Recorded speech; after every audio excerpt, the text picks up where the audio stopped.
which is like ridiculous. So yeah, so next week it's not. He goes to school. It's like it's the smile. That's in person. It is right here. Like the house across the street from my entrance to the school is bigger than that. And it's one of the real like where I found like the gate house, the bar, like I knew that crazy. I wanted to see it. I took him to lunch. What if they had pasta and soda? I went out to see her, like, went to an Italian restaurant in Ann Arbor. Okay, how are you? Sorry, I have to spend your evening on such a nice day inside. The rest of us volunteer to come here. You gotta be here. Like, where she, I mean, she's not even like, I mean, Ann Arbor's not there, as far as cities, but like, it is. We were probably in the back of the what? She's not a big fan of it. Not a big fan. So her team, they have to stay over one day on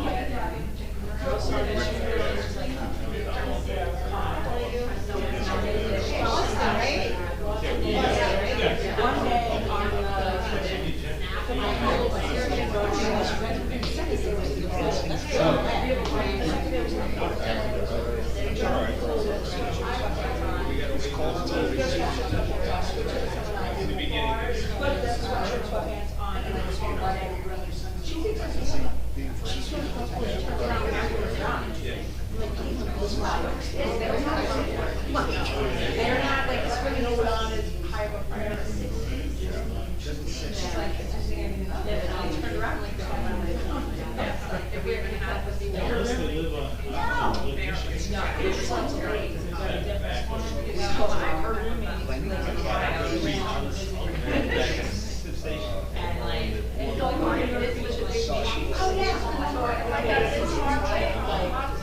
yeah. I mean, she was facing wind, but like, she was out here. Sat here for a little while.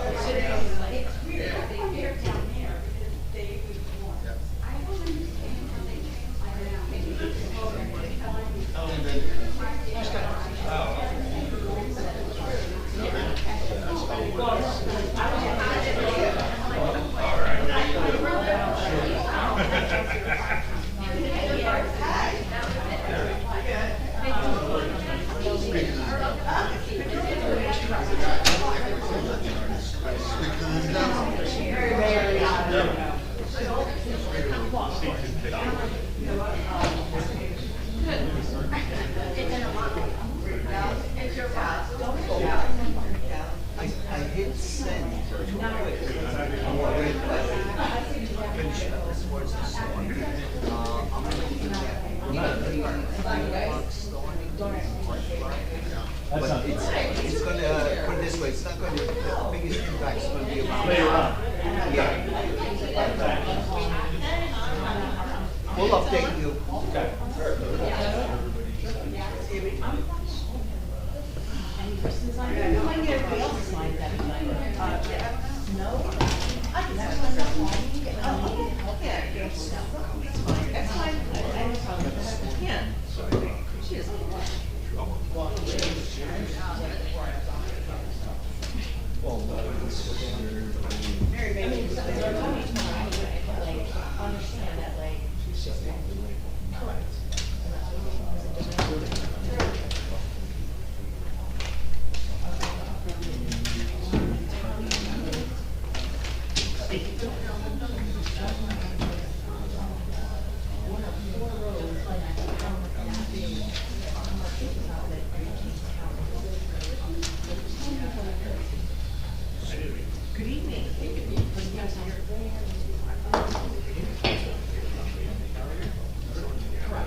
there's two proclamations. Yes, we gotta use this.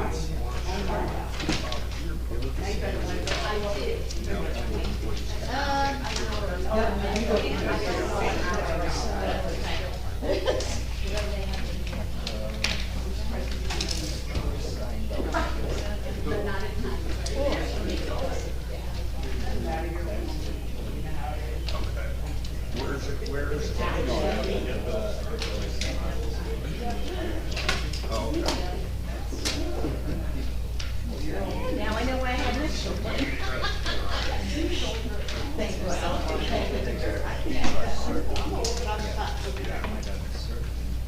next year I'll do one, starting in.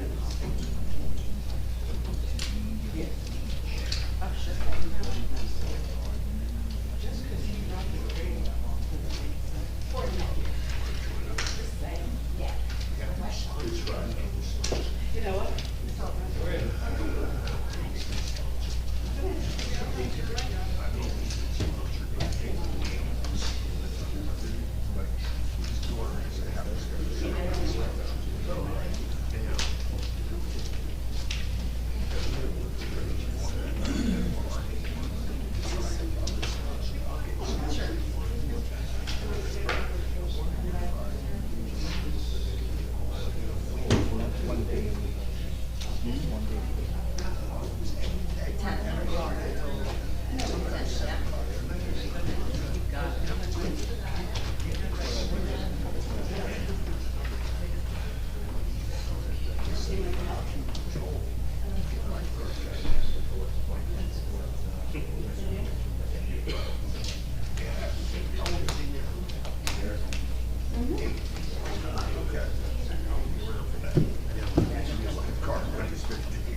Yeah, there was a few words, but they're all fixed, just so you know, okay? Sorry.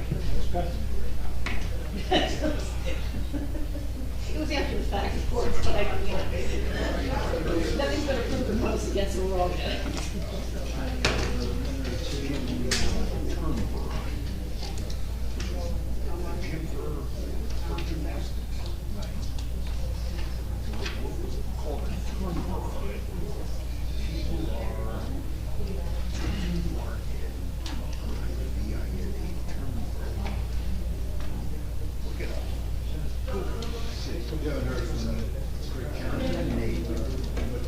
Yeah, I shot him a text.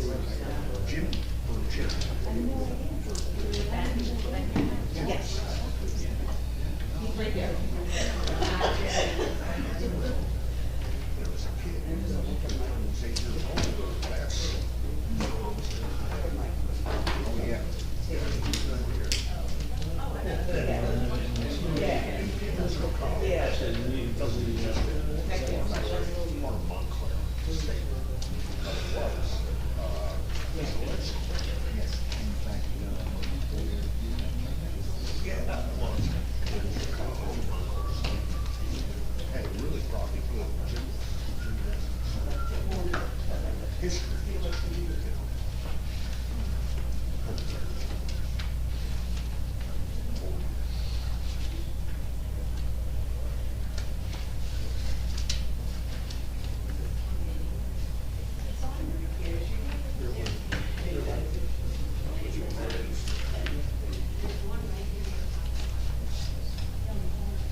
and the new toaster on December the 7th of 2023.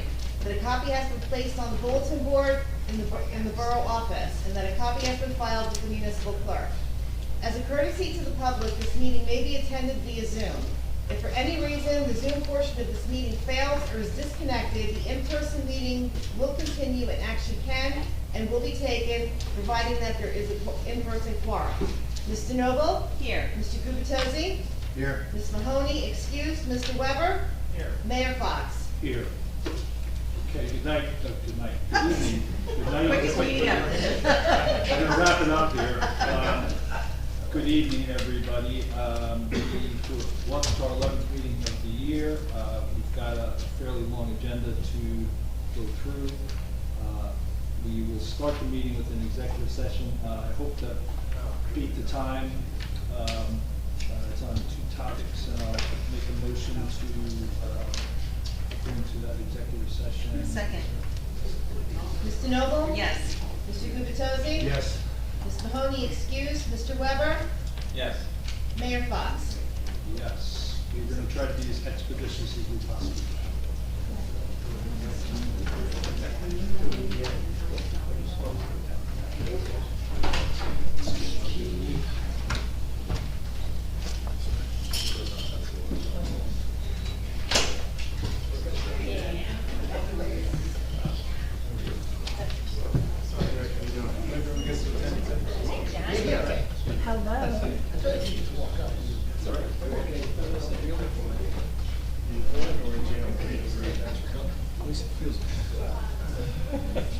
Not sure it's actually that long ago. You want to do the other topic first? So, yeah. Then we'll go to the affordable housing.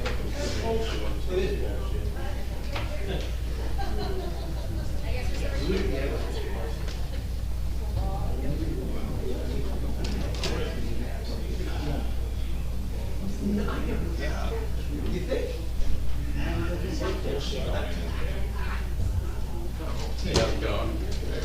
All right.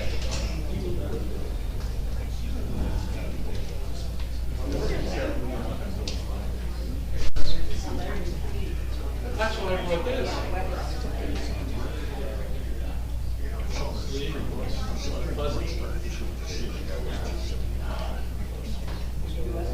Place how you want it, my surfing was, one of the most different places, also the one that green buildings. Like right around Seaguard Ave. Rumor is the plan is the reason why it's astronomical.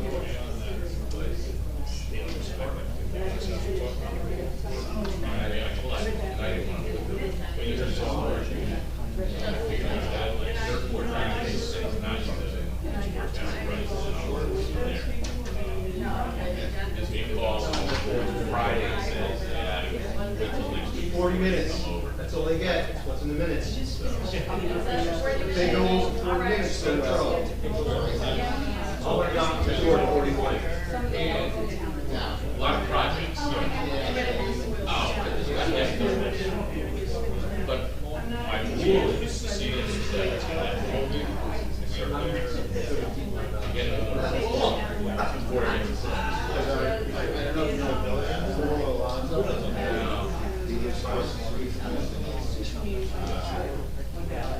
trying to figure out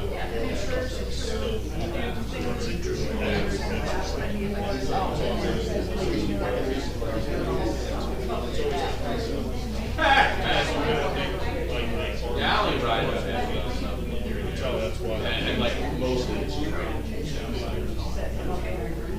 I like a lot of the projects that I need to work on. Yeah, we're not talking about ready for display. A lot of projects. Or boards that will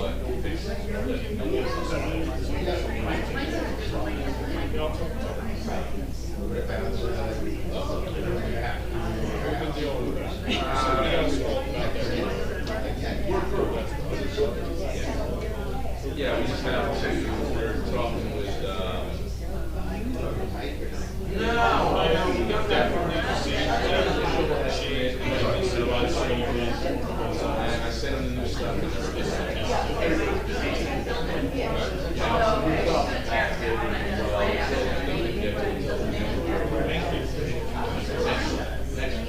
Not this fall, next fall. The minimum charge. Yeah, Brownowski was new life, we're not scraping. We're not totally knocking it down. That's all.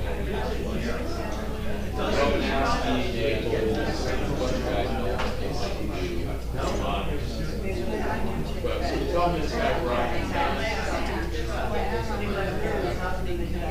he got back in his running, and then had a lot of changes. Got back in a couple minutes later.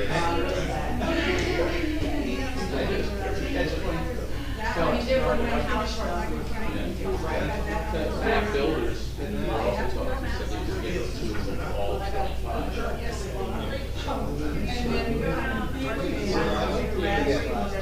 So we're talking about Brian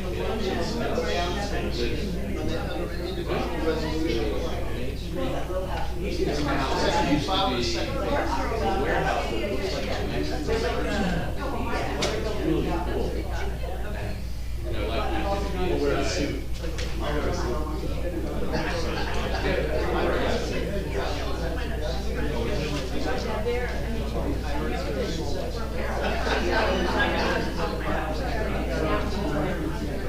And then, and Romanowski, he did the one on Central. My apartment. I know Jordan Wells is on Park Place in Central.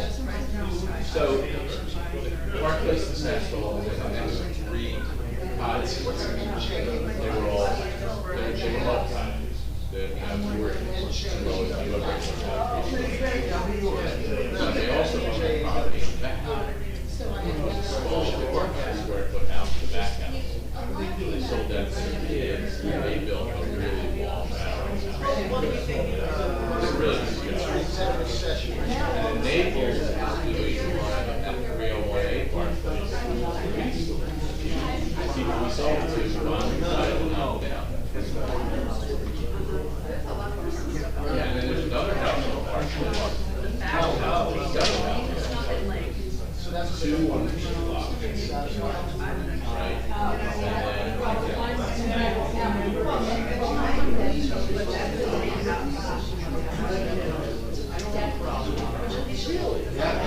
Which one's this? Is the one on the 700 or 500?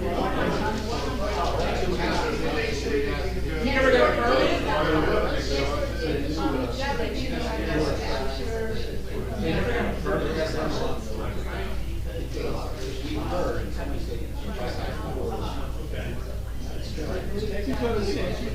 Those people were hardly ever there. I mean, their covers were always on.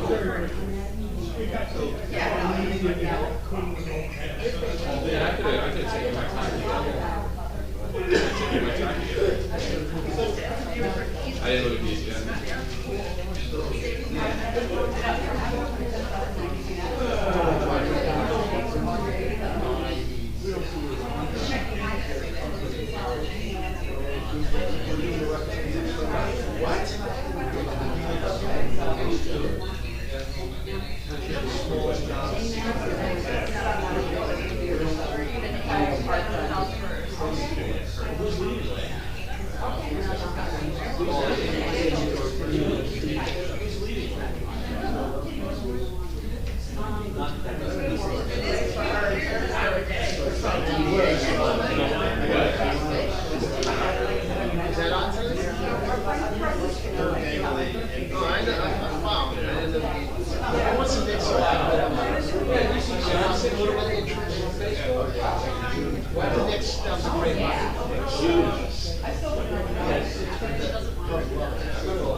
That's a big game.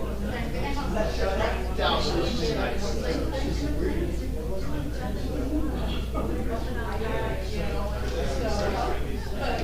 I didn't know you watched that. What's the J8W?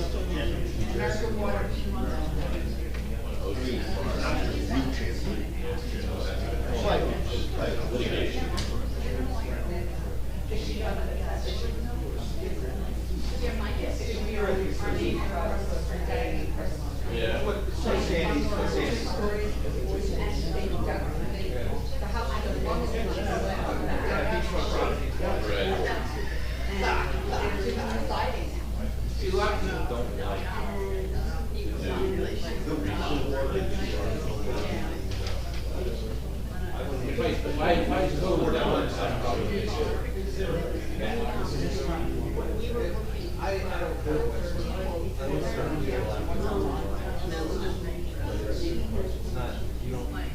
What's the money is running out?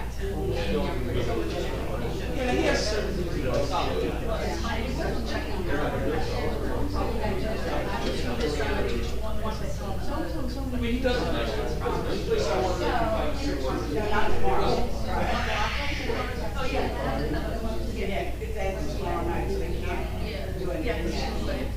you know, watching the job that John's guys are doing. The house. They're doing such a nice job.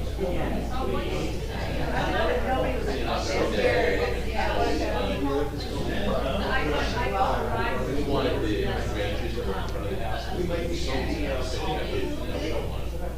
So, but his form and like that was, some of the doors that they had taken out inside. Probably, some things were real. I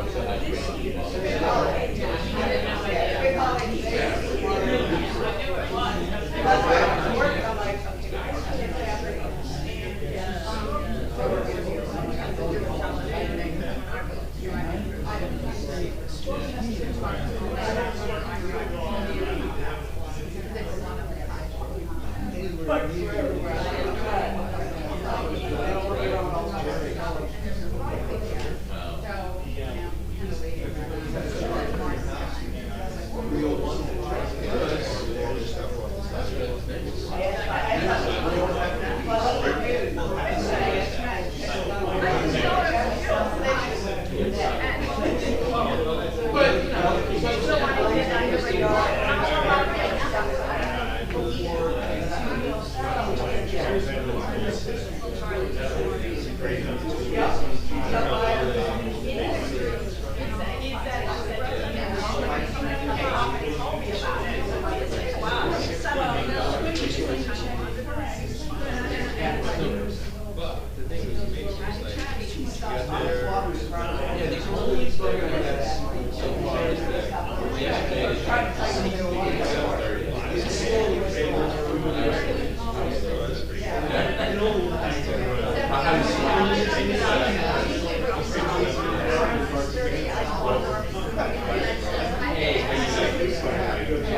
I mean, Andrew, I was so impressed when I got that back. It's like, I don't know, like Frenchman,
James.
See me there.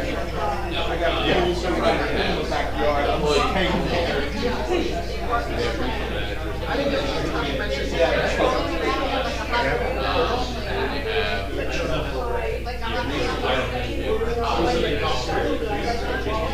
And then there's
first thing they do is they want to get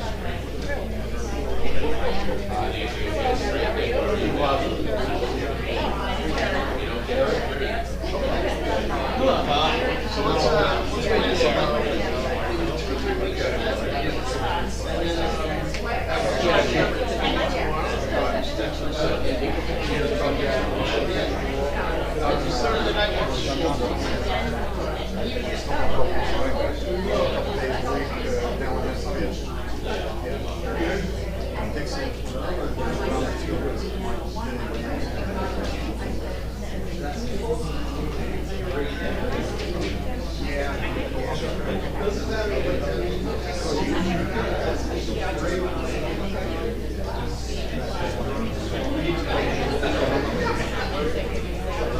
Yeah, that gets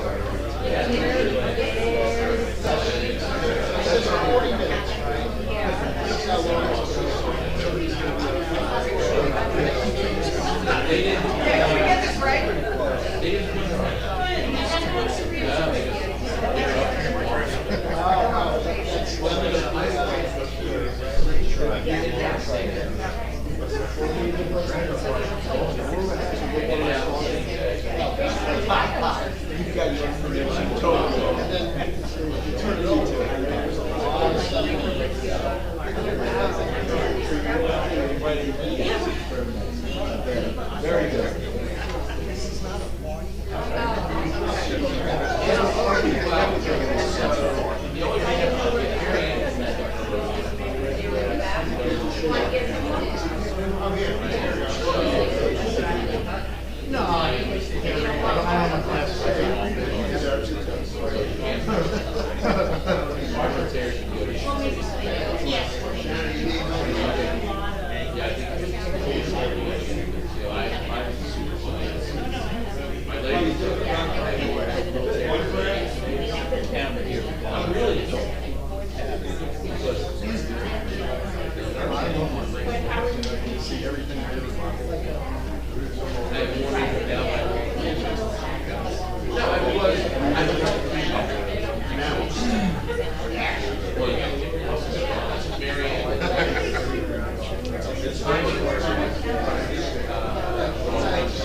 Is David coming today?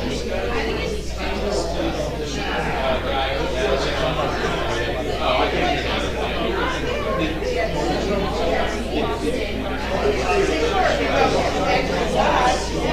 that's what I told him. I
That's why you zoom in, you can walk in and out the sidewalk.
So you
you.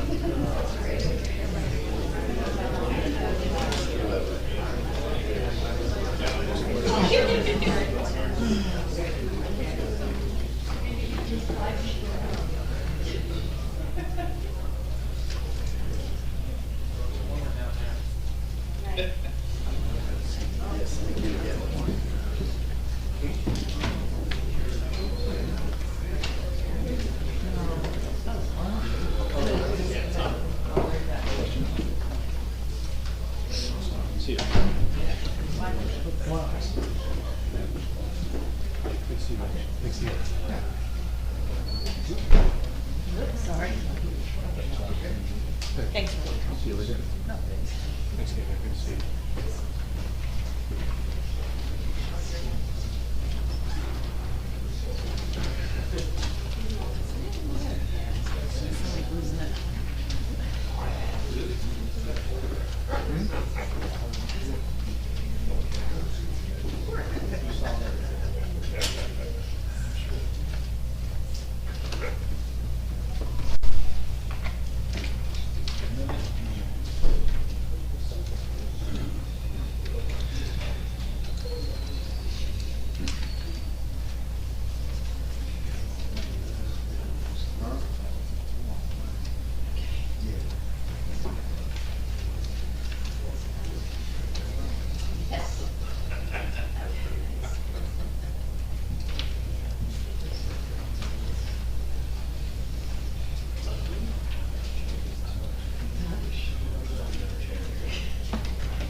Start in just a minute.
I mean, we could switch it because we took a little bit longer.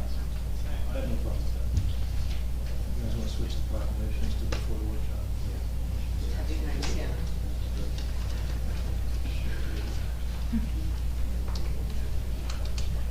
Okay, thanks, everybody. We'll start back up. We're going to move something on the agenda. Sorry, apologies for this taking so long, the executive session, but we did have to get some things aligned a little bit better. I think it'll pay us dividends going forward.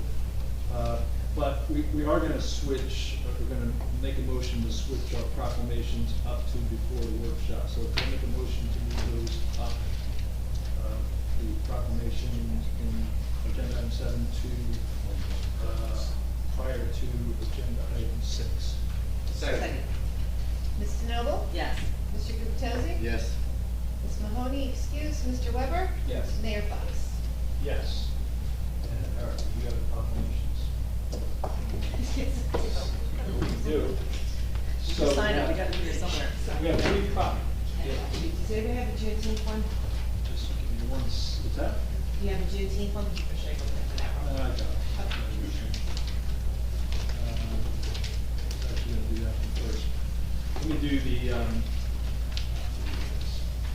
let me, first do a proclamation on Juneteenth. Just give me 1 second here. So that's one of our 3 proclamations for tonight. The other 2, I'll cover here in a minute. But Borough of Bradley Beach, Juneteenth proclamation. Whereas Juneteenth, also known as Emancipation Day, is the oldest known celebration commemorating the end of enslavement in America. And whereas Juneteenth is a day of reflection, a day of renewal, a pride-fulfilled day, it is a moment in time taken to appreciate the progress and contributions made by African Americans in this society. And whereas Juneteenth is inclusive of all races, ethnicities, and nationalities, recognized by Americans everywhere as a symbolic milestone in our journey towards a more perfect union.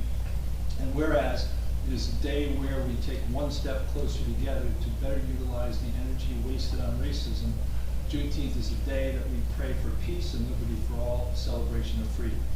Now therefore be it resolved by the Mayor and Council of the Borough of Bradley Beach to hereby proclaim Wednesday, June 19th, as Juneteenth in the Borough of Bradley Beach, and encourage all citizens, young and old, to pay tribute to the journey, embrace the past, as well as the future that unity, respect, and appreciation brings. So that is our proclamation for Juneteenth.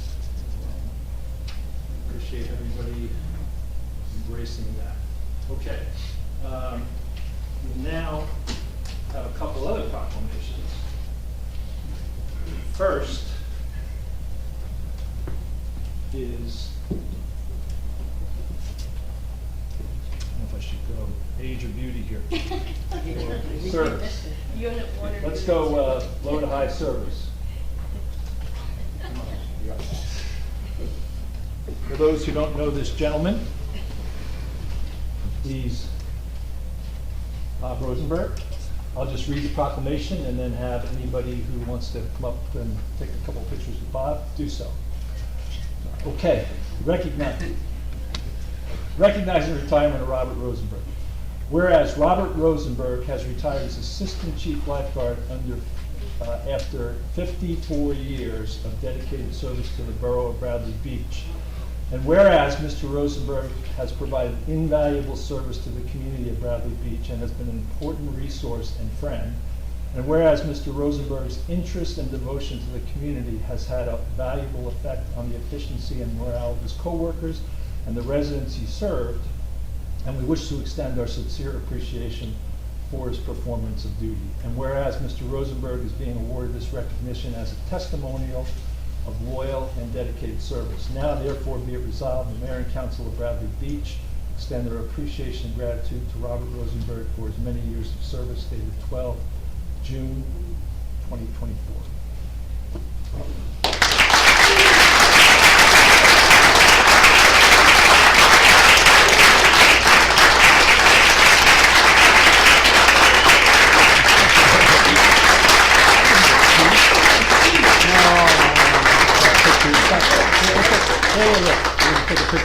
Okay. Yeah, we want you in there.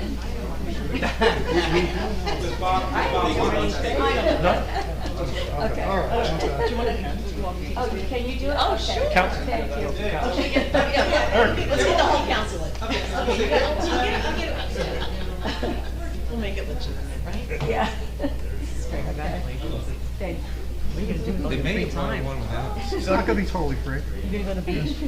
Well, actually, I'm gonna stay around helping out. He did get a beach badge, he did. I have a beach badge. Yes. There you go. Yeah, we gave you this Okay. one. Hang on 1 second. One more. Governor. Okay? Yes, thank you. Thank you. Thanks again, Bob. And I think we're gonna give you this in a nice folder thing. Oh, okay. So, We'll we'll get out of the way and then We'll get to you on the beach there. There you go. Get it all set. Okay. Very good. Made it back. Our next, so I just talked about 54 years. Got one that tops that, 55 years. Before I read the proclamation, I just want to make just one comment, or maybe 1 or 2 comments about the work that these folks do and the people on the beach, the work that they do. Safety is the most important thing as a municipality we strive for. We do it with our police, we do it with our first aid, with our fire. And for 4 months out of the year, 3 or 4 months out of the year, we do it on the beach. The last few years have been real challenges. I don't know if it's global warming or what it is, but we've had a lot of real challenging days. I know there was one weekend last year that we had like 26 saves or something. It was just remarkable. I don't think, I've been told that during our hours of when we are in business officially with lifeguards, we've ever lost anybody in the years. Is that correct? Maybe not? Close, okay. Well, I won't bring that up then. But, you know, the record of this group has just been outstanding, and it's due to the leadership of these two guys. But I will now talk to our second recipient, the 55-year guy. Whereas, like, maybe people think you're 55. Okay, recognize the retirement of Richard Johnson. Whereas Richard Johnson has retired as chief lifeguard after 55 years of dedicated service to the borough of Bradley Beach. And whereas the citizens of Bradley Beach have been most fortunate to have had a person of his capability and dedication. And whereas Mr. Johnson's interest and devotion to the community has had a valuable effect on the efficiency and morale of his coworkers and the residents he served. And we wish to extend our sincere appreciation for his performance of that duty. Whereas Mr. Johnson will be missed both professionally as a friend, and we extend our very best wishes to Mr. Johnson and his family for his many years of happiness in the future. Now, therefore, be it resolved, the Mayor and Council of the Borough of Bradley Beach extend their appreciation and gratitude to Richard Johnson for his many years of service. Dick.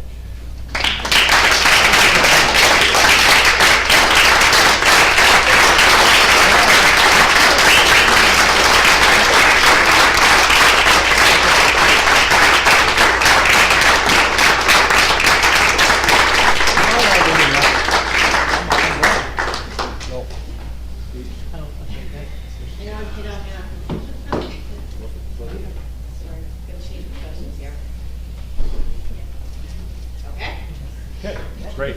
Thank you very much. Congratulations. Thank you very No much. speech? Thank you. Appreciate it. Thank you very much. Dick just wants to enjoy his summer. Huh? Yeah, go ahead. I thank God for the opportunity and the privilege of serving the people of Bradley Beach on the beach. It's been quite an experience. I'd like to thank a few people, particularly my wife and my kids. They put up a lot of me and a lot of things, missing barbecues and missing events and so on. I'd like to thank Bob Rosenberg. He's been a great inspiration. He's been a great assistant chief, probably the best in the state for everything he does. I'd like to thank the various mayors, council people, business administrators that I've worked with over the years. They've always been so cooperative, and it's been a pleasure working with them. And most of all, I suppose, I want to thank the lifeguards, thousands of lifeguards that I've had the opportunity to work with. I watch them grow up from a 16-year-old to become doctors, lawyers, or whatever else, teachers. It's been quite a privilege for me to experience this. So thank you very much.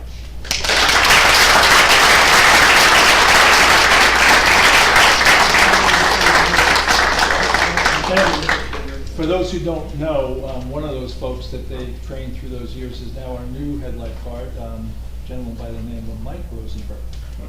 So Mike will be, Mike's already taken the helm and he's doing a great job. So it's keeping it in the family. So again, appreciate it.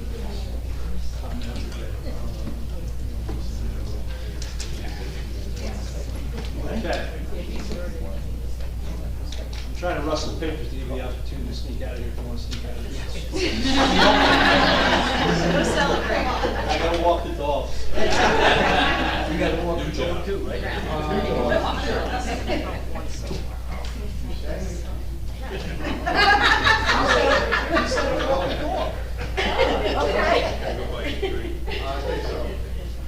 We have some seats open now if you'd like to take a seat. Want you to get comfortable. We have some seats now if you guys want to sit down. Okay. Okay, thank you all. The next item on the agenda is a workshop. We've budgeted about 10 minutes for amendment to Chapter 5, Section 59C, This relates to our agenda and really kind of the actions that occur in a council meeting. I think there's a couple of suggestions relative to this. I don't know who wants to start off. Anybody? I mean, I can, Mr. Mayor. I guess for years, as far back as I've been coming to council meetings, the council has operated with fairly open policy towards encouraging dialogue with our residents. And so we have accepted questions in general, and including with this existing council, we've accepted questions from the residents. We have typically limited all of you to a 5-minute time interval. But our ordinances do very clearly state comments. Our ordinances do not state comments and questions. And as we collectively struggle to manage the timing of our meetings, they do on many occasions run fairly lengthy. One of the thoughts was to basically eliminate the opportunity for our residents to ask questions during our council meetings. The alternative to that would be that any given resident could fill out an Oprah form, make that request formally in writing. You could stop by the borough offices during the hours of operation, ask the questions then. At least some of us on the council thought that might be a disservice to our residents, because 15 of you may have the same question. You see something on an agenda, you have a question about construction on a sewer on your street, and each of you 15 might have to individually submit your questions or come into the office, whatever. And I think most importantly, at least a handful of the council members were concerned that this would lead to just a chilling effect on our residents in terms of your ability to interact with the council, ask questions that you feel are important about the management of your government. So, because we recognize that the ordinance is not encouraging questions, the very simple changes that we'd like to workshop tonight are really just adding the words "and questions" in a handful of spots in the existing ordinance that says public comment. Public comment around items on the agenda. A little bit later in our ordinance, it says public comment on anything else not on the agenda. And we're at least discussing in a workshop the possibility of changing the ordinance to the wording to say public comments and questions. So obviously, the double-edged sword, questions do potentially add to the length of a meeting.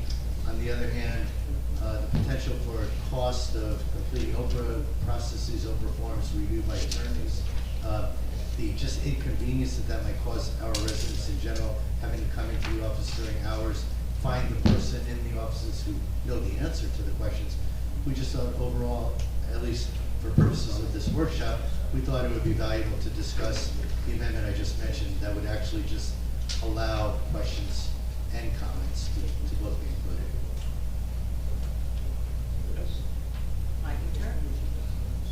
Well, as it relates to questions, I mean, we have question periods during workshops, during ordinance introductions, during ordinance adoption hearings. So we do provide the opportunity for questions.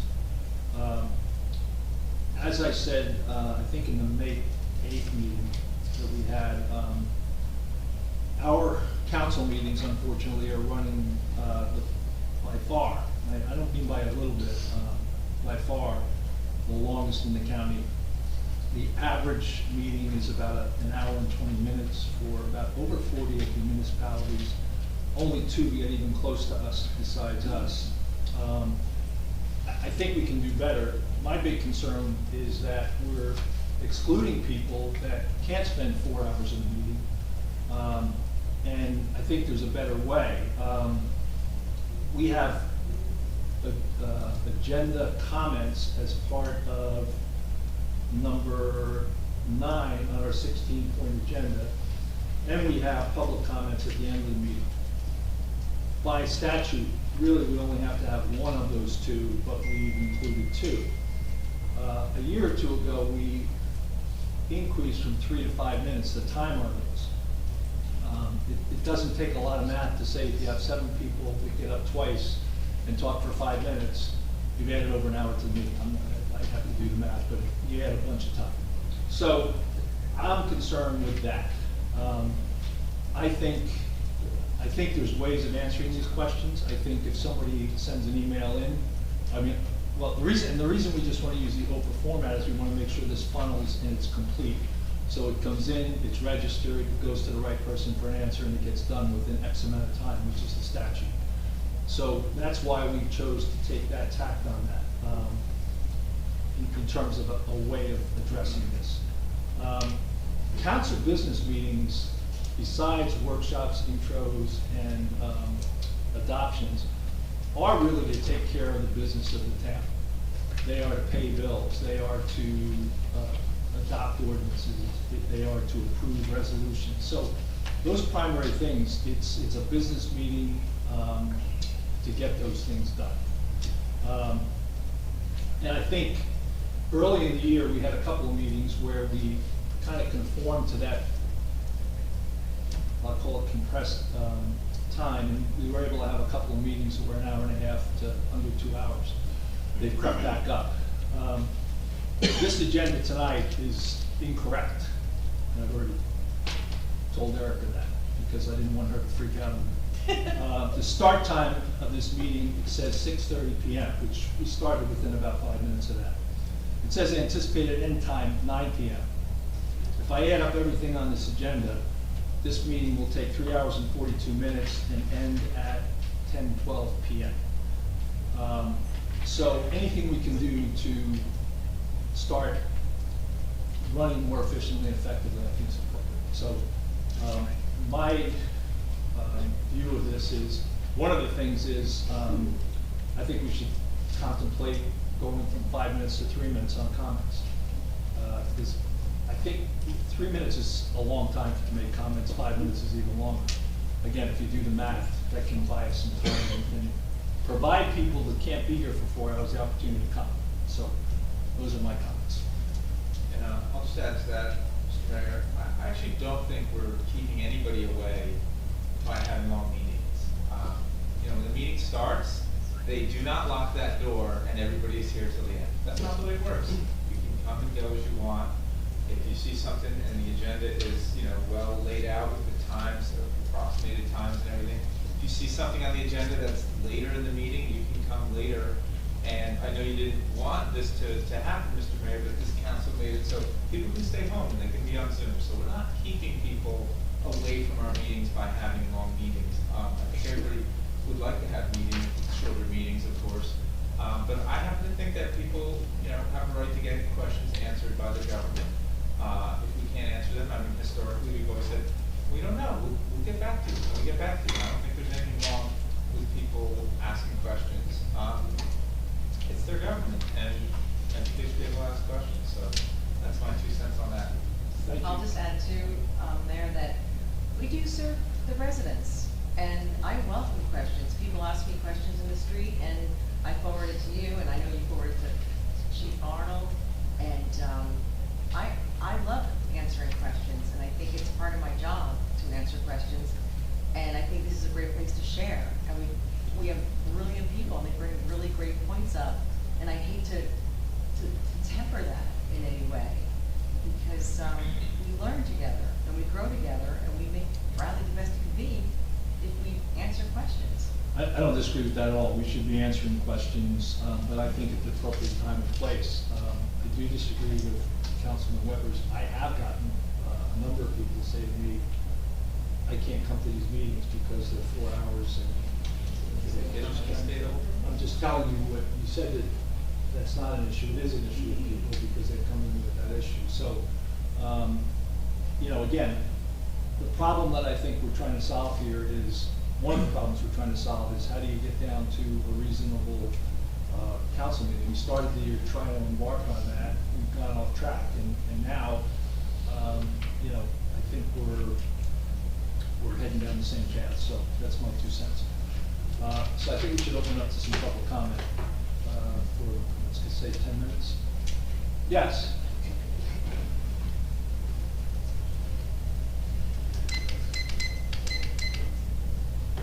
I'll only be about 30 seconds.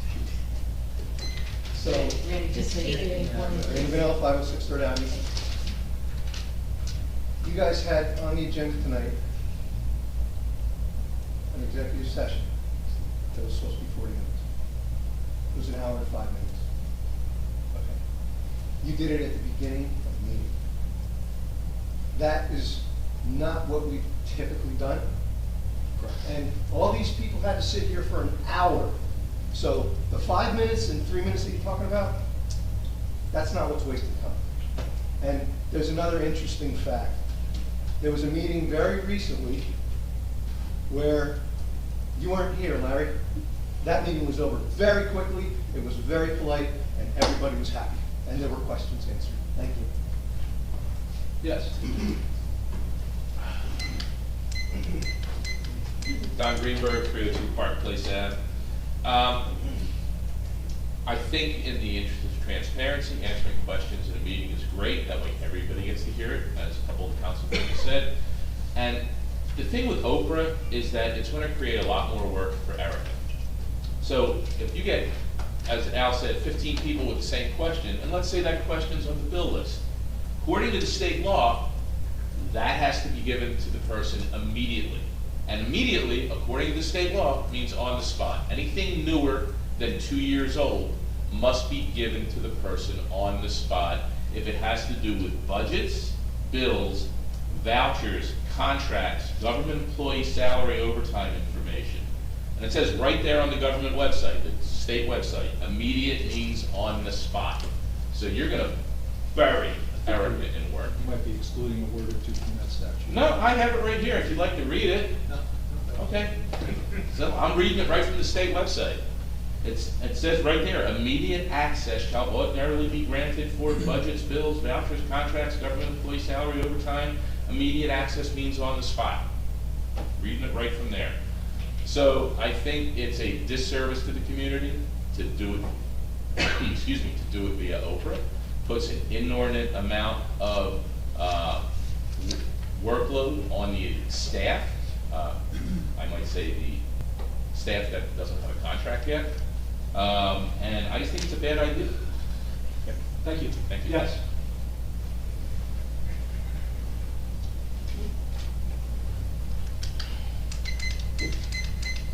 Rainey Shishes, 112 Fourth Avenue.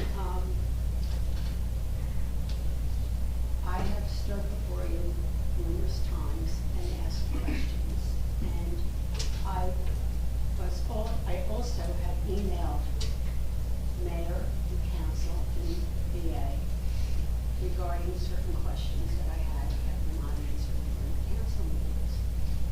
And to date, I haven't gotten a response. And it was some of the some of the questions that I had during the council meeting regarded hundreds of thousands of dollars.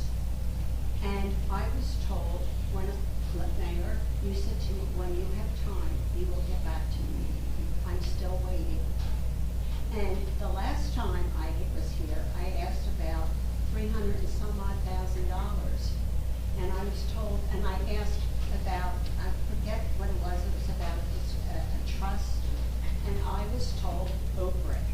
Well, my concern, two factors on the Oprah. Erica, your workload, and plus, what will it cost the borough with Mr. Bernstein? He is already a very well-paid attorney by this borough. And quite frankly, I don't think we have money to Yes, this is just a mechanism. These requests would not go through Mr. Bernstein. They would just be using that form to make sure we're logging and getting back to people. But That then- does not need to go to the attorney. But then if you do it without transparency, the general public, it's not on the record. I'm The not general sure. public the general public would not be aware of some of the questions I've asked about the finances and the bills. If I wasn't standing in front of you, asking about the questions and asking about the bills, it wouldn't be on the record, and the general public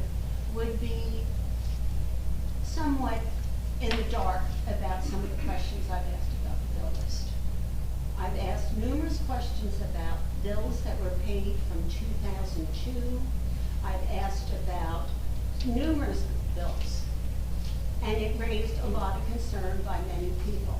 If I'm denied that right to ask the questions and have the answers, we're not getting, it's not transparent. Nobody's denying your right to ask questions. But why haven't my questions been answered? That's my question. By you, and I have numerous, and I don't have all my files in front of me because I wasn't prepared to speak tonight. But I know I have, and I've distributed papers with questions to the council and to the mayor and to the VA. And every one of those questions were ignored, and they were not answered during the public meeting. Thank you. Thank you. Yes. Thomas J. Cohen, 612 Third Avenue. You know, it's really important to go to other meetings and see how they operate. My feeling is that this forum is for the public to understand the business of the town. And many times, Mayor, you say it's comments only when people ask questions. But when other people ask questions, you answer the question. Apparently, you don't answer my questions. But this is for everyone. And it's for everyone to really understand how it works, because we're a family. Also, this anticipated end time was never on the agenda before you became mayor. So it's a fictitious number, because we should stay here until midnight to get the work done. And that shows poor administration. So if you work on your administrative skills, we could get these meetings done in 2 hours. Thank you. Thank you. Yes. Cindy Buchanan, 18 Fourth Avenue. Something you just mentioned slightly to Eileen when she was talking about questions that she had had. Between last meeting and this meeting, numerous, or I shouldn't really say numerous, I should say specific residents received an email from you, Larry. Basically trying to infer that we should be doing this workaround you would like of submitting questions in advance to you. While probably in your mind, well-meaned, it's a bit ridiculous. Like we said, we're here for information. Everybody needs to have the information. Your administration has proven time and time again that as often as we stand up here and ask a question, nobody gets back to anybody. One possible solution would be, just like we have committee reports, why can't we have a financial report as part of every meeting? That maybe might stop some of the questions that people have. You know, might be the opportunity to talk about a couple of hot topics that are going on, or you know, where you're focusing big purchases or something of that nature. Yep. Just so it may stop some of it. But going back to that letter, that I can personally tell you, as well as everybody that got that letter from you, or email or suggestion, we'll call it a suggestion, found it inappropriate. And the more concerning act of that was how you would have attained our email addresses to send that to just us. You would have had to gone to a different protocol, a different spot to get them, which you were not entitled to. So whether you wanted to do it as you thought it was problem solving, we all take it as an intimidation. We're not going to be intimidated. We will continue to stand up here and ask normal questions. It would be great. Like I said, one way to solve some of it is come with a little financial report. I don't think that's asking too much for anybody. If we can learn about the fire department and school, why can't we learn about our bills? That's all I have. Thank you. I'm sorry you felt intimidated by that. It was an attempt to systematize and get back on a very timely basis. Well, then you should have systematized and sent it to everybody in the whole town, not everybody. You only picked out about a dozen, and we know which dozen you picked out. I'm So not sure that. yes. I'm not sure you know that. And Thank next you. time you want to, Thank you. and next time Thank you you. might want to check your Please. typos. Excuse you. me, I have 5 minutes if I really wanted it. I'm sorry you don't. Well, we'll take one more question. Yes, I do. No, you don't. Sorry. We'll take one more and then we'll move on. Yes.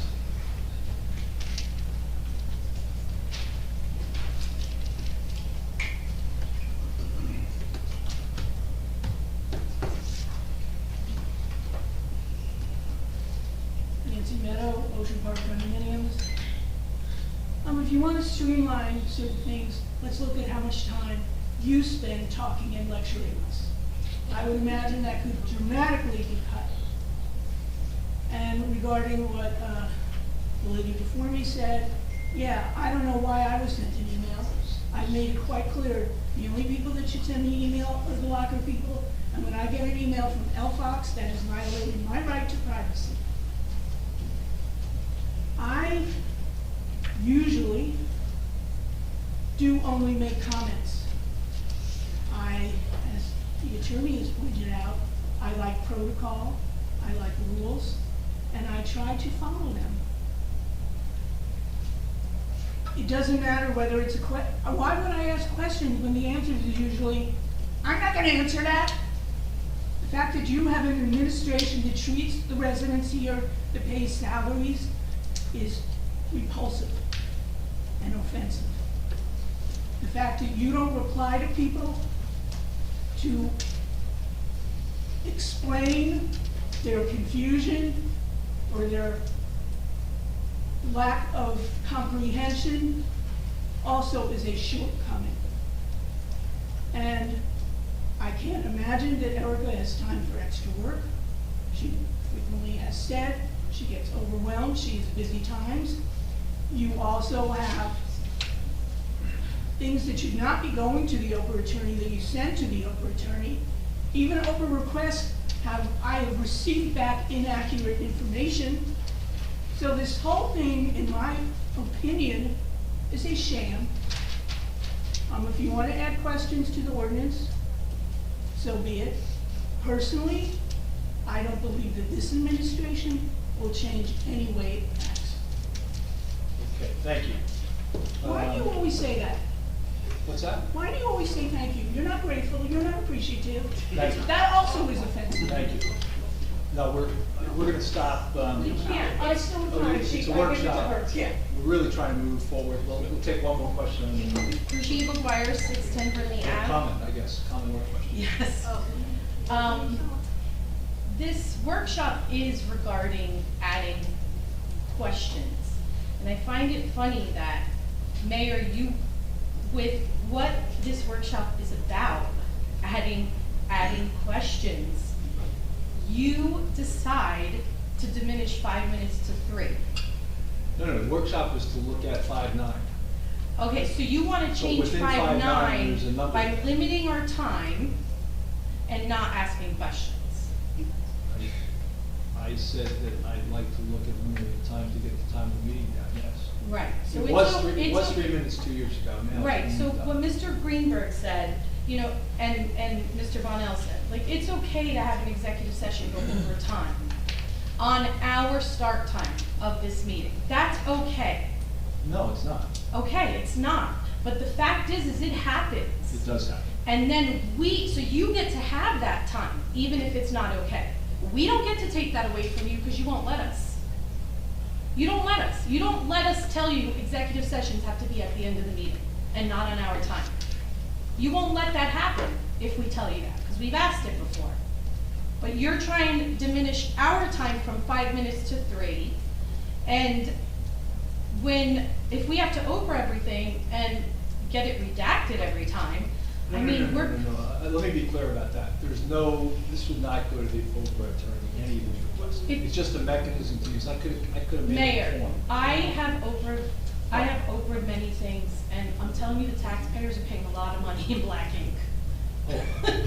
I don't disagree with that. I have total documents blacked out, and I won a lawsuit over 20 pages that shouldn't have been redacted. Okay, so we paid an attorney to redact 20 pages just because you guys didn't want to give me that information. Okay. Shouldn't have been redacted. And my other concern is when Ms. Shisia stood up here at the last meeting and asked a simple question, it was regarding a lot of money, but the question was about what this account was. She said, I don't remember the name of the account. What is this trust account? What is that? And she was told she had to Oprah that. That is the simplest question to be answered here on public record of what kind of account that is. I understand if it's something that has to be looked into and explained and can't be answered here right on time. But to not be able to explain what an account is and telling somebody to Oprah that, it just doesn't make sense. You watch other town council meetings and people don't get interrupted during their time. They ask questions, council takes notes. By the end, they respond to almost every question that was asked, or they respond by saying, we don't have an answer to that, we're gonna look into it and get back to you, or announce it publicly at the next meeting. It's very efficient, and nobody's interrupted, and therefore time is respected, and everyone's time is valuable. But when we are being disrespected, interrupted, told no, told you can't have information, you can't have to Oprah that, what's the point? That's a dictatorship. That is not sitting here, that is sitting here for no reason as a resident, as a taxpayer. This is our job, this is our due diligence we do up here. I don't want to be here. I don't want to have to fight all this. But I want to know where my money's going. I want to know why my tax has been up so much. I want to know where the COVID money is. I want to know where the $1 million is from the Kim Humphrey 2022 budget. I want to know all those answers. But I don't get them through Oprah. I don't get them from the CFO. I'm just told there's no responsive records. We have no records. That's what I'm told. So is that even an answer? We have no records of where COVID money was. Thank you. Okay, thanks everybody for your comments. We're going to Got move some now to people the online. Yeah, well, unfortunately, we're far exceeding our time on this workshop, so I think we need to really move on. So we're going to have a 15-minute hearing on CDBG grant application. It's a public hearing. CME is going to present this, and then it's going to be followed by a CME engineering project update.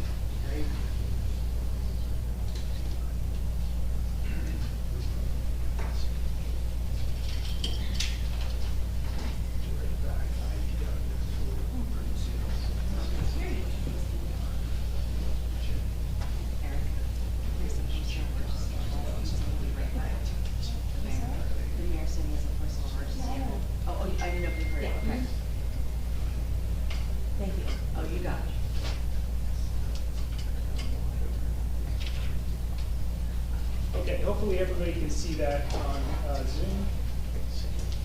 And I don't think I'm going to require the full 55 minutes allotted for me, so hopefully I'll help to shorten the meeting. So the first thing we're here to talk about today is a CDBG grant application.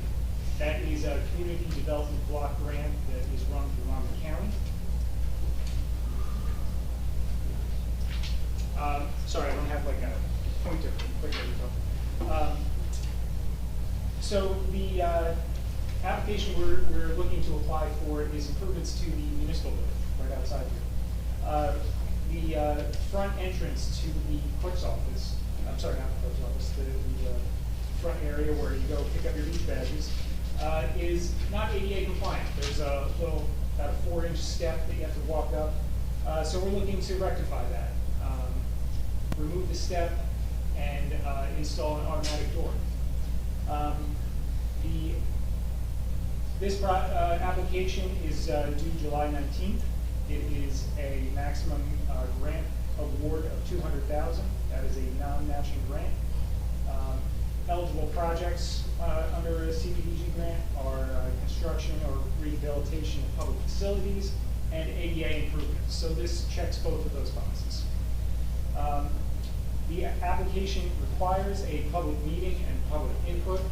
That's why I'm here today. The construction cost estimate is about $131,000. I know that seems like a lot. The doors are expensive, and we also want to make sure that we included enough area of the pavers in front for any regrading and timing we have to do. And we're applying for a grant, so we don't want to ask too little. There is a resolution on the agenda tonight for the council to vote on, to approve the submission of the grant. And awards for this grant are typically announced in the fall. And that's basically it. For my presentation on this, I would like to open it up to the council for any questions or comments, and then the public, if that's all right. Thank you, Ben. Sure. Appreciate you being here and hanging with us. Can you give us a back of the envelope kind of like what's it gonna look like? Was it ramp coming in from the side, or what are we talking about? So we thought about a couple of different ways to do it. I'd like to avoid having like railings and a concrete ramp or something like that that you might see, like a switchback type style. 4 inches, you're not gonna need a switchback. Yeah, you wouldn't need that. Right. But what we would like to do is just raise up the pavers to meet the, you can see the yellow line at the bottom of the door there. That's kind of like the watch your step yellow painted line. We would just raise up the pavers to meet that, and then we would take out that door that's there and put in a brand new door with like a push button to allow wheelchair access. An elegant solution, thank you. Have you thought about up here? Meaning, God forbid somebody runs for council and they're in a wheelchair. What is this town gonna do? And I'm kind of waiting for this day. I'm glad you just clicked your pen, because I've just been kind of waiting for a long time for somebody to think about, well, you know, I don't know if this requires a redesign of this whole building, but, and what everybody has to remember is we are all, every single person out there, we're all one accident or one illness away from being that person in a wheelchair. So, if that is beyond the scope of the ADA compliance that you're applying for now, could you possibly please, or I guess together as a borough, we would decide this, but I hope my colleagues would agree with me that maybe for the next round of funding, we look at what we can do, because this ain't accessible. But thank you. That is true, and that's a very good thought, and that's something that we can look into. Thank you very much. And as a part of this analysis that you've conducted, have you had the opportunity to look at the rest of our municipal properties, whether it be DPW, whether it be the police station, the fire department? Are we compliant ADA-wise everywhere else? So I haven't done a thorough review of every property. We actually are ADA compliant to this building because the entrance into the courtroom is ADA accessible. Just this front entrance is not, so we want to rectify that. I did actually go to the Public Works building. It is not, it does appear that it's ADA compliant, at least from the front entrance. You would have to put in some type of like chairlift or something like that, because you just don't have the room to put in a large ramp there. They do have a few good steps up to their building. From my understanding, there's very little public visitation to the Public Works building. Future phase or future grant, but you know we were focused on the municipal building at this point. And other properties, have you had a chance to look at those as well? I haven't gone to the other properties in town. And the libraries are really Thank you, Ben. It's a great presentation. I appreciate it. Do you want to give us the project's update? Yes, I would. Before I do that, I would like to open this one up to the public because it is part of the grant requirement. Oh, sure. Okay, great. I'd like to make a motion. We open this up to the public.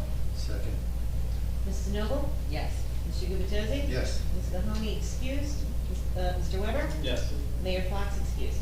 Any comments or questions? No favoritism there? Well, maybe. Excuse me, just 3 minutes? I'm going alphabetical. This will be, we're Five for now. 5 Oh, okay. minutes, but try Thomas to J. keep. Cohen, 6 Third Avenue.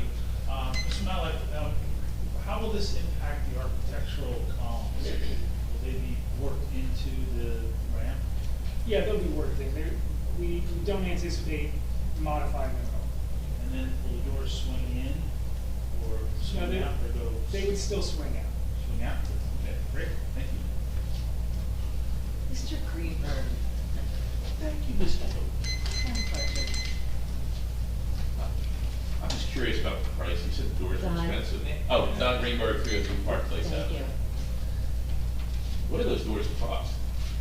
So the doors themselves are probably about $55,000. Yeah, something along those lines.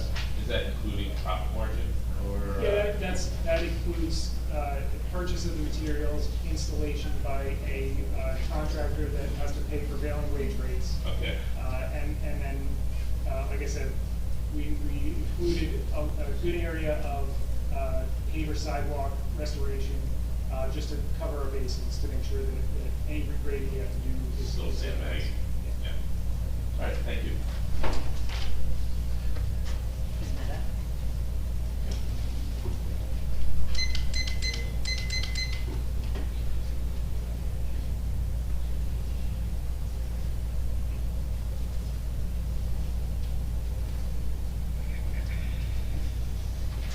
Nancy Meadow, Ocean Park condominiums. What is the maintenance on these doors? I don't wish to offend our Public Works Department, who still has no contract, dig. But I cannot imagine that at the moment, they would know how to repair automatic doors. So I'm looking at, we would either have to train or have a service contract, and I would love to know the annual cost that would be adding, because currently they are able to repair these doors. And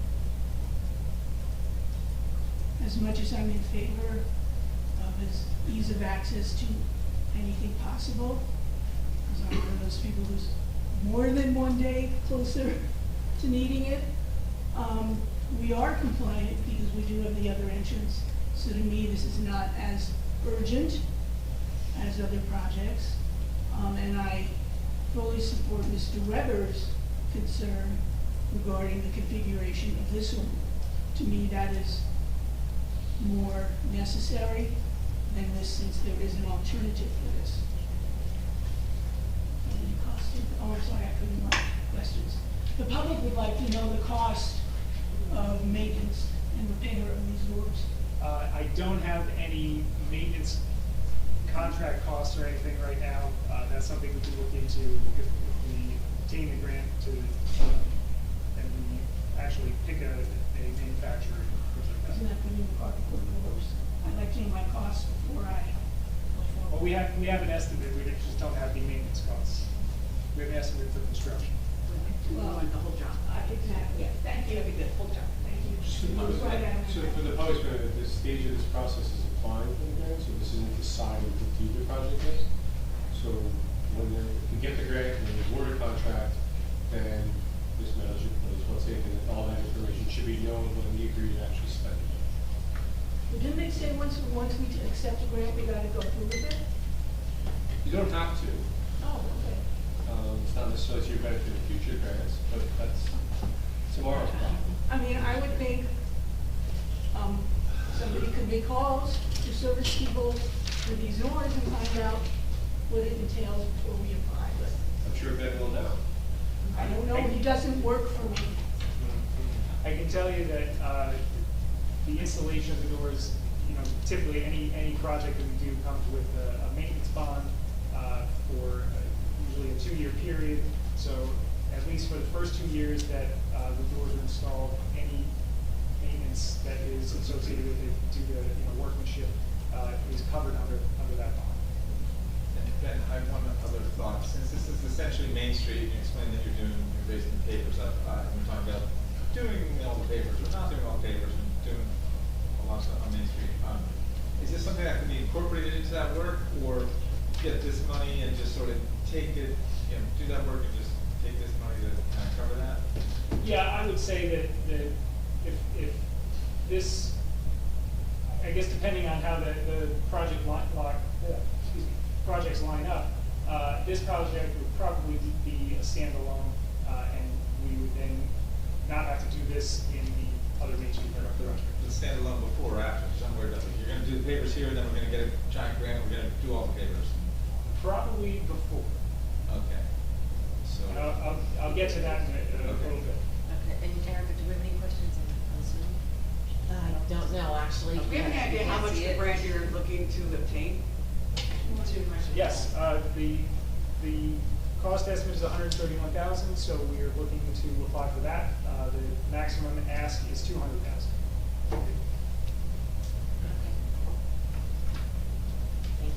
Anybody else? I just need to see the Zoom screen. Oh, thank you.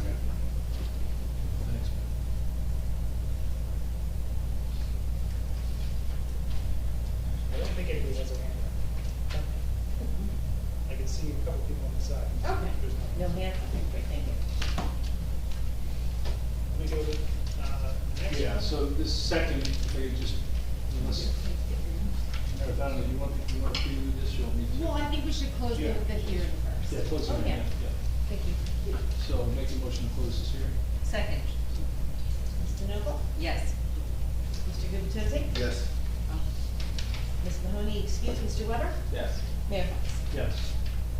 No, you preview or you, okay. So Ben's gonna go through a number of projects. For those who aren't aware of this, we've been very fortunate to get a number of grants. We've been working diligently on these projects. We're at various stages, but we thought this would be a good meeting to get everybody kind of up to speed. Plus, I think after this, we need some funding approvals by the council to continue with some of the work. So with that, again, I'd ask you to take us through. Yes, so this is a list of upcoming projects that we are working on. Well, going to be working on. So originally, this presentation is going to be the kind of precursor to asking for authorization for a number of these projects. It's my understanding that the budget has to be passed first before any authorizations can be issued. So I will still go through all the projects and ask that look for some council action once the budget is passed to authorize the start of this work. So a brief overview. We are looking at the Main Street streetscape, the full length of the town. Municipal building ADA improvements, we just talked about that. That is the CDBG grant. We'll be also looking to apply for an NJDOT 2025 municipal aid grant application. And then we have a couple of other grants that we want to implement. Asset activation grant that is issued through the DCA.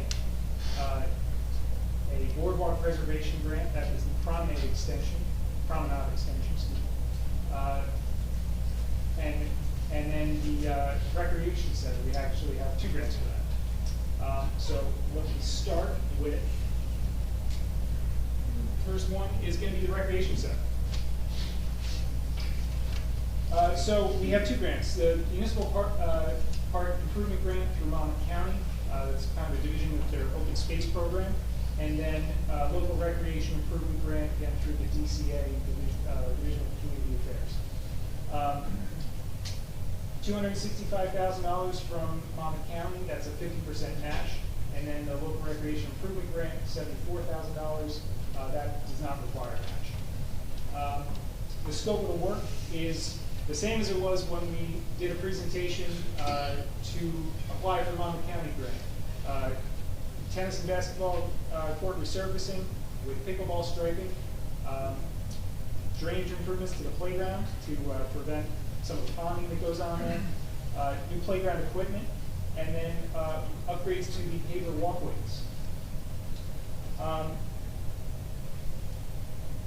So part of my scope of work is to put together a concept plan, and this has all been detailed in a proposal to Meredith that she may have shared with you. Put together a concept plan and have a public hearing to get some input, some council input, and then get an approval on the design and layout before we advance to the final design. I'm sorry to interrupt. Erica, Zoom is saying that they're not seeing the slides. Zoom people. They're only seeing the first slide. I don't have, Okay. can you? Yeah. Thanks. The emojis. Yes.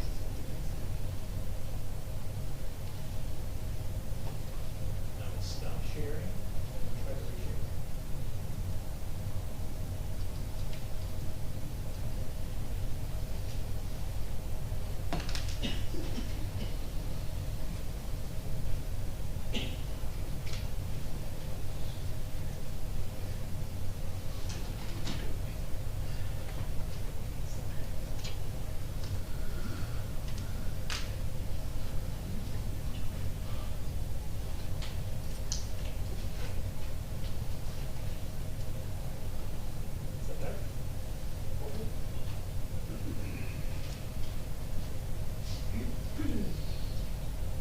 There is a resolution on the agenda tonight to authorize some environmental work that is required by Monmouth County. Any Monmouth County municipal park improvement grant or open space grant requires a preliminary environmental assessment. This is a small authorization. It's a $7,000 cost for the environmental assessment, and that is a requirement in order to receive the grant funds.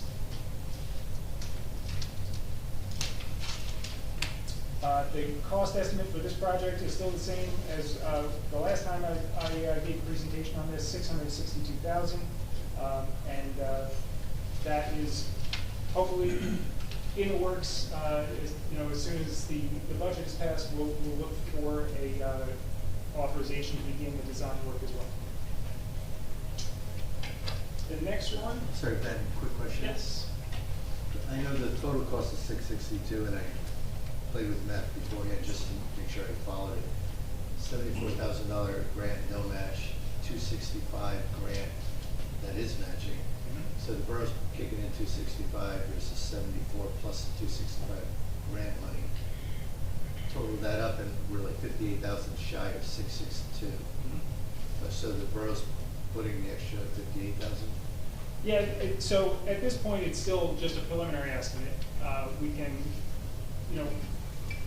once we get into the design phase, we'll refine that, and if there's a shortfall, then the borough may need to come up with additional money, or we can modify the design to fit into the borough's budget. Okay, and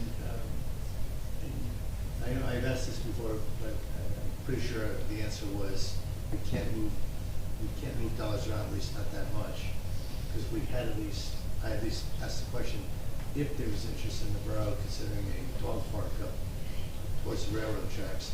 It's the same general area, but would dollars be available if the borough wanted to reallocate from, I don't know, some other element of this project to that, or would that be a separate project, separate grant? I believe that's a separate project because the grant was specifically for these improvements when we applied for it.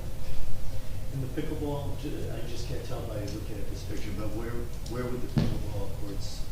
Sure. So the tennis courts right here actually have the pickleball striping on it, going the opposite direction. Never having played pickleball myself, I didn't recognize the stripes. Thank you. Sure. So the next one is Main Street. So the borough recently was awarded a congressionally directed spending grant, $1,416,279 for improvements to Main Street. And so we've had a few meetings with a committee of people. I'll say I don't want to call it a committee because I don't think it's not an official appointed committee or anything like that, but a committee consisting of the mayor, Councilman Weber, Biagio Cafone, our public works director, Meredith DeMarco, and a few business owners and residents. We discussed the project limits, the scope of the improvements, and various cost estimates.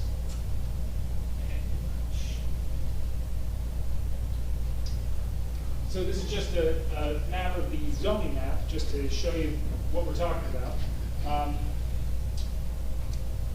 Basically, we're talking about replacing the paver sidewalk, keeping the same pavers, improvements to ADA ramps, amenities including benches, bike racks, light poles, trash cans, and street trees. Did I misunderstand you? You said keeping the same papers? What's that what you said? Same style of pavers. Same style. Sorry about that. Don't want to confuse you. Not reusing the same pavers. Good catch. We are looking at doing the entire limit of Main Street. There was discussion early on about whether or not we want to just do, a couple of blocks and do the entire scope of the improvements with the grant money that we have. But it was discussed that it may be better to expend the money throughout the entire limit of Main Street, so that all of the borough gets the same benefit. So with that, we also have a second grant application that's been submitted. Same type of grant, congressionally directed spending, was applied for. We anticipate that to be announced in early 2025. And we're looking at a timeline of, it's about a 2-year timeline. Right now, we're just about at the beginning of the third quarter of this year. So we're looking for authorization to begin the design, begin reviewing the permit requirements. Because we have federal funding for this, there are additional environmental requirements that are included, and additional approvals required by the federal highway code. Probably it'll be a 4 to 6 month process to do a design. Then we go through the NJDOT review process because we're on State Route 71, and then we have a federal review process because it's a federally funded grant. Once we go through the federal approvals, then we have a public bid, final design and then public bid, and then we get into construction, which we're shooting for the middle of 2025 to begin construction. And it's probably, depending on how much work we're doing, could be a 6 to 12 month construction period. There's a little bit up in the air because we, are still waiting for that second grant to come, but we want to be ready when it does. Any questions on that? Quick, 2 questions, I guess. One is, as we move forward with this, will the work we do, the investment we make in Main Street, which I'm 100% supportive of, but will this work preclude us from considering moving any of our lines underground, electric lines, telephone lines, so forth? It doesn't have to, because your utility poles are right up against the curb line. This work is all outside the curb. So if the desire is to put utility lines underground, it could go in front of the curb, under the road. Obviously, that would be subject to state approval because it's a state highway. But I think that is still an option in the future. But it is very expensive. It's not part of this design that you've laid out. It's not part of this design that was applied for. I believe I told you before that the preliminary estimates from JCP&L are $1 million a block to put utility lines underground. I'd asked them for kind of a more detailed breakdown of that, and they told me they wouldn't even attempt that without us giving them a good chunk of money for their cost to do that effort. I mean, if we were to ever go down that path to at least evaluate it, it would have to be in conjunction with another major project, building out sewer lines or whatever. I think so. Otherwise, it's going to be $1 million a block, or maybe even a side block. So I appreciate that. The streetlights, are we talking in this committee? Are we talking about replacing the existing streetlights all with one uniform design, or? Yeah, so we have a couple different types of streetlights in town. There's the single fixture streetlights that are a little bit newer. The older ones are the double fixture. They kind of have like the McDonald's arch shaped. There are a lot more of the double fixtures in town than the singles. So replacement of those with the singles is much more costly. So these are some of the decisions that we're attempting to make during through the preliminary process, and that would be further, finalized once we actually get into a design and really hammer down costs and design layout and what funding is available. There's definitely been some very good input at some of the meetings that we've had to try and figure out how we're going to spend the money, what the look that we're going for is going to be, and what the desired effect is of the lights. The double lights are the down lights, is that correct? Yes, correct. That would be my personal. Yeah, that was, I think that was kind of the way we were leaning because because of the cost, basically. There's much more of them existing in town, so the single lights to replace those would be much less. And there was the concern about upward shining lights that might affect apartments on Main Street. Thank you. If there are no other questions on Main Street, I'll move on to the next one.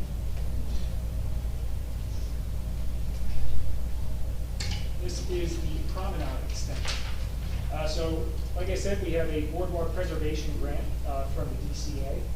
It's a $4,275,000 grant. Requires a 5% match. And the scope of the project here is to extend the promenade and bulkhead from 3rd Avenue where it ends all the way until the Avalon border. This is the existing condition. And then this is the concept of what the improvements would look like. We would still keep the same style with green space in front along Ocean Avenue, and then the promenade behind. Right in the middle there is 2nd Avenue Grill. We would incorporate that into the design. The building would stay. Same with the pump station on the left side of the building. I will move the pump station. Correct. So the grant that we have, the 4.275, gets us about to the 2nd Avenue Grill. The full limit of the project is probably in the $12 to $15 million range. So we are continuing to explore additional funding options for that, but we obviously have a very good start with the $4+ million that we did receive. We have ADA beach access with ramps going down to the beach, and similar to the design that the Army Corps used however many years ago it was, probably 30, 40 years ago. 1993. Yeah. We have jetty rock likely in front of the bulkhead. And I think that's about it. And then different amenities on the promenade. Benches, lighting, trash receptacles, things like that to match what we have currently. So I think on this one, our decision-making needs to be that first clump of green on the right is kind of what we're funded through, or maybe a little bit further than that into 2nd Avenue. The second green south of there would be pretty much completing, and then the third piece would be that little kind of horseshoe around the pump house. Minimally, I'd like to see us get these first two done. The pump house may or may not be as important in that we've got dune and jetty rock in front of that right now from a protection perspective. So we just got to sort out as a town what's our appetite for how much money and how much grant money we can get. Hopefully there's a boardwalk too by our governor coming up here. Correct. Any questions on this one?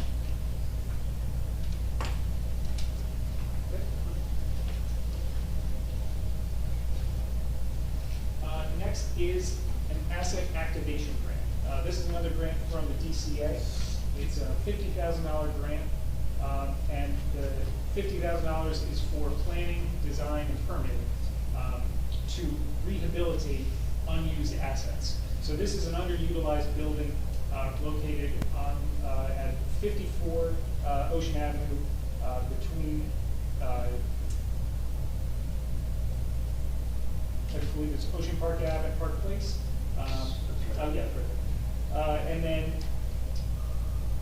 the scope of work for this project is to basically figure out how we're going to reutilize this building. Our scope of work involves, again, a public hearing to solicit input and basically determine the end use of the building. Public input, council input, and figure out what we want to do with this underutilized asset. We do have just a conceptual rendering of what we were thinking of taking the existing building there, adding on a covering in between two buildings, having a restroom on the other side for public use at the beach. Right now, you have the trailer hooked up in the summer in this location, so we would be able. We already have sewer there, which is great. So we'd be able to use that space to put a permanent restroom. So the current building's on the right in this map, is that right? The current building's on the left. On the, Yeah, looking from the roadside. one more time, it's on the. The current building would be on the left, Got it, okay. and then the proposed restroom addition would be on the right. Got it, okay. And then from the CAFRA standpoint, we can extend south, not east. Could we just turn the building now that's there into restrooms? I was just gonna ask that. That is an option, and that's part of the discussion process. How can we reutilize this building? But just from a CAFRA permitting standpoint, we can do this. Yeah, this is permittable by CAFRA, and we would, that's part of this grant, is to go through that process, to we have a meeting with the DEP in the beginning, talk about what type of improvement we want to make, and then go through what permits we need. Part of the, would it be possible to just take the existing building and turn it into some kind of concession that's what will make the town money? Yes, that is, again, one of the options. Nothing's decided yet.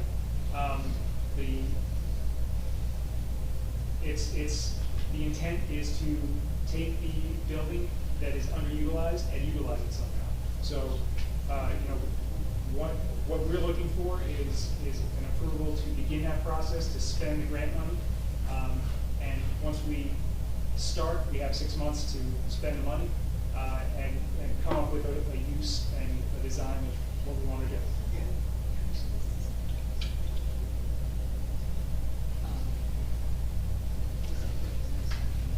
I'm just surprised to see another building. I didn't even think about, whose idea was that? That was because the restroom trailer is parked right next to this building. Right. That was, a concept of, well, we can eliminate that and make it a Right. permanent building, and then utilize the existing building for something else. Such as You're building concession or another building, something you're, else. blocking people's view, and I just think we can utilize what we have there already for a bathroom. I think a great idea is a bathroom, because the playground's right there. If we could use it, obviously we need it, that's why we have the trailer there. I think that'd be better utilization. I don't see why we should add on to it and spend more money. It doesn't make sense to me, but I don't know. You said we'll have an opportunity to Yeah. get public Yes. comment. Yeah, Okay. 100%, and that is, part of the grant is asking for public input, because it's a public facility that is not being used to its full potential. And, not just this building, but in other towns, same thing. And so they want to see what the people, what the public wants, and what the council wants, and, that's what we're aiming to do with this grant. Right, the original idea was to utilize it for the Historic Society. Building on this concept, can they generate some revenue in that little breezeway, selling some of their stuff in the summer, having people in there. The restroom deal would benefit both the mini golf people who go there and the people at the playground. So, the core building is pretty tight. We'd have to bang onto that, we'd have to add onto that building, I think, because there's just not a lot of space in the building. If we small. Yeah, it is a pretty small building right now. Okay. All right, then I have one more. I mentioned the NJDOT grant application, so this is, these are the areas that we're looking at. This would be a continuation of work that was already started. Park Place Avenue, we would pick up where the current project that should be finishing up in the next couple of weeks left off, and going to Ocean Avenue. Fifth Avenue, we have a project that's been submitted to the DOT for approval.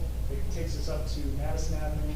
There's actually already another grant that the borough has that will cover the next two blocks, so we want to also finish off the last block of Fifth Avenue and include that in this grant application. So on the agenda tonight is a resolution for the approval of the grant application submission. So we are just looking for approval by the council to submit the grant application at this time, and the scope of the improvements, mill and overlay, drainage upgrades, and we look at the sanitary sewers as well. Then, I don't think we have an estimated cost for that. Is that something you've worked up yet or not yet? We do have an estimated cost, and I don't have it with me, but it is, I would say it's probably in the $500,000 to $700,000 range. We'll probably be asking for more than what we get. Typically, that is how it goes with DOT. And so, if that happens, we'll pull back the limits as needed to be able to utilize the funding that we get.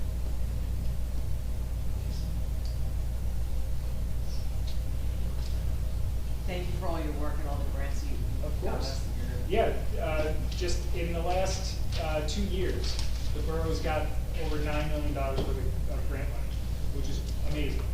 So that's, congratulations to you guys. Thank you. Thank you. Fingers crossed for another one coming in, rolling in hopefully pretty soon for DEP.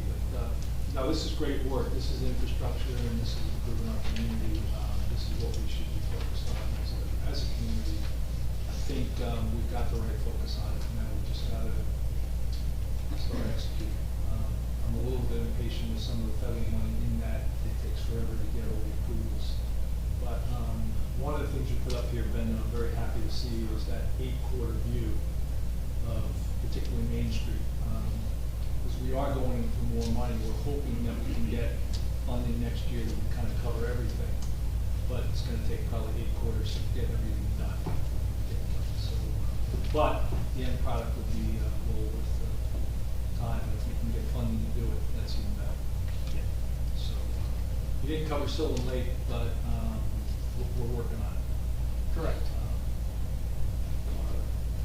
If you want, I can give a 2-minute report on that. Sure. We had a meeting with the Avon group that's working on Sylvan Lake and discussed the recent grant the borough got. It's about a $2.4 million grant, something like that, which was for rehabilitation that failing bulkhead near the east side of the lake. And so we had a discussion of what our proposed plan was going to be versus the project that they're working on, and just to make sure that they don't conflict with each other. So we're going to try and move forward with that. I don't have all the details for that one yet because we just got that grant, but we're working on that as well. Then on that note, you said you talked to the Avon side. Are you talking to the group that does has been looking at the dredging? Yes. The whole team is there. Okay, that Marty McHugh, that group? The Repi crew. The Repi crew and Alan was there. Yes. Okay, because Captain Al Majeski in particular reached out to me to raise some concerns that they wanted to get better connected. It sounds like you made that connection. Yes, he was there as well.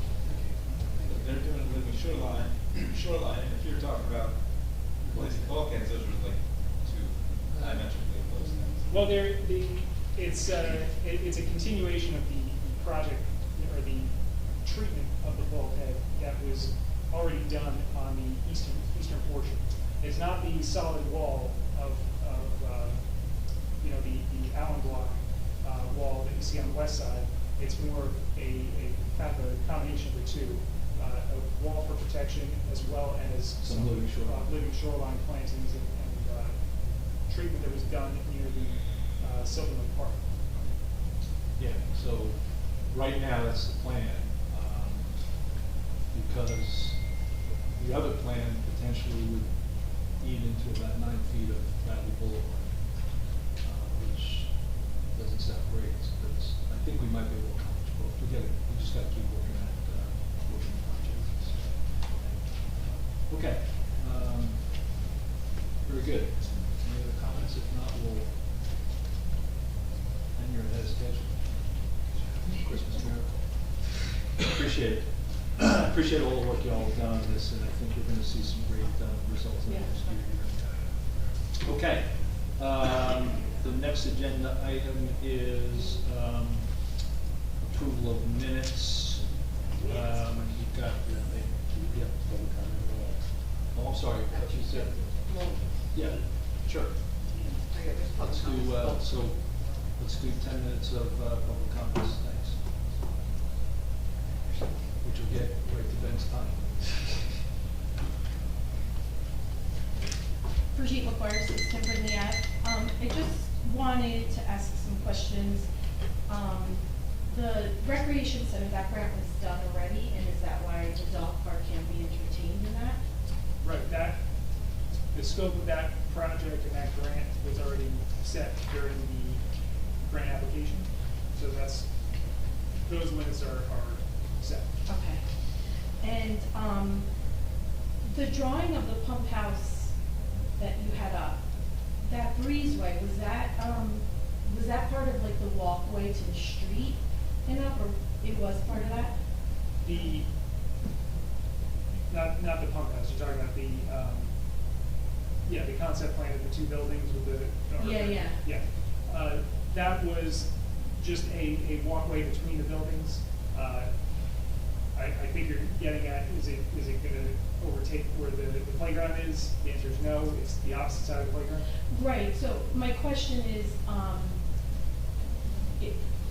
that breezeway part just part of the boardwalk, or is that like where the entry is from the street? You know how they have like the wide entry there? It actually be where the grass is right now. Yeah, it's Okay, green grass.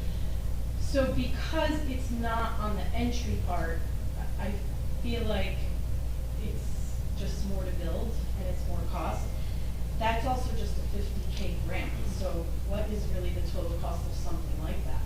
The grant is not for construction, it's only for design and planning. So we would take the whole cost of the building. Or you would have to look for another grant to fund construction. Okay. I don't hate the idea of doing bathrooms and maybe adding on concessions as well. Like if the building could just be added on and have 2 separate spaces, or, something like that. I don't hate it because it's near the playground. I like the idea of having both bathrooms and concessions. I just think this was just a little overdone, but I don't think it needs to stay as tiny as what's there. My opinion is to, enlarge it a little bit and maybe make it 2 little things, a little ice cream stand and bathrooms or something. So just wanted to share my input on that. When that's a 5% match, that means 5% of that amount is what we have to pay. And then we're still responsible for anything beyond that number if the cost is more than that. Correct. Okay, so it's not really, the $4 million is just the grant money. That doesn't mean that's the cost of. The size of the project is, Right. we can, like the mayor said, we can alter the limits to utilize the $4 million or extend beyond that. Right, okay. All right, thanks.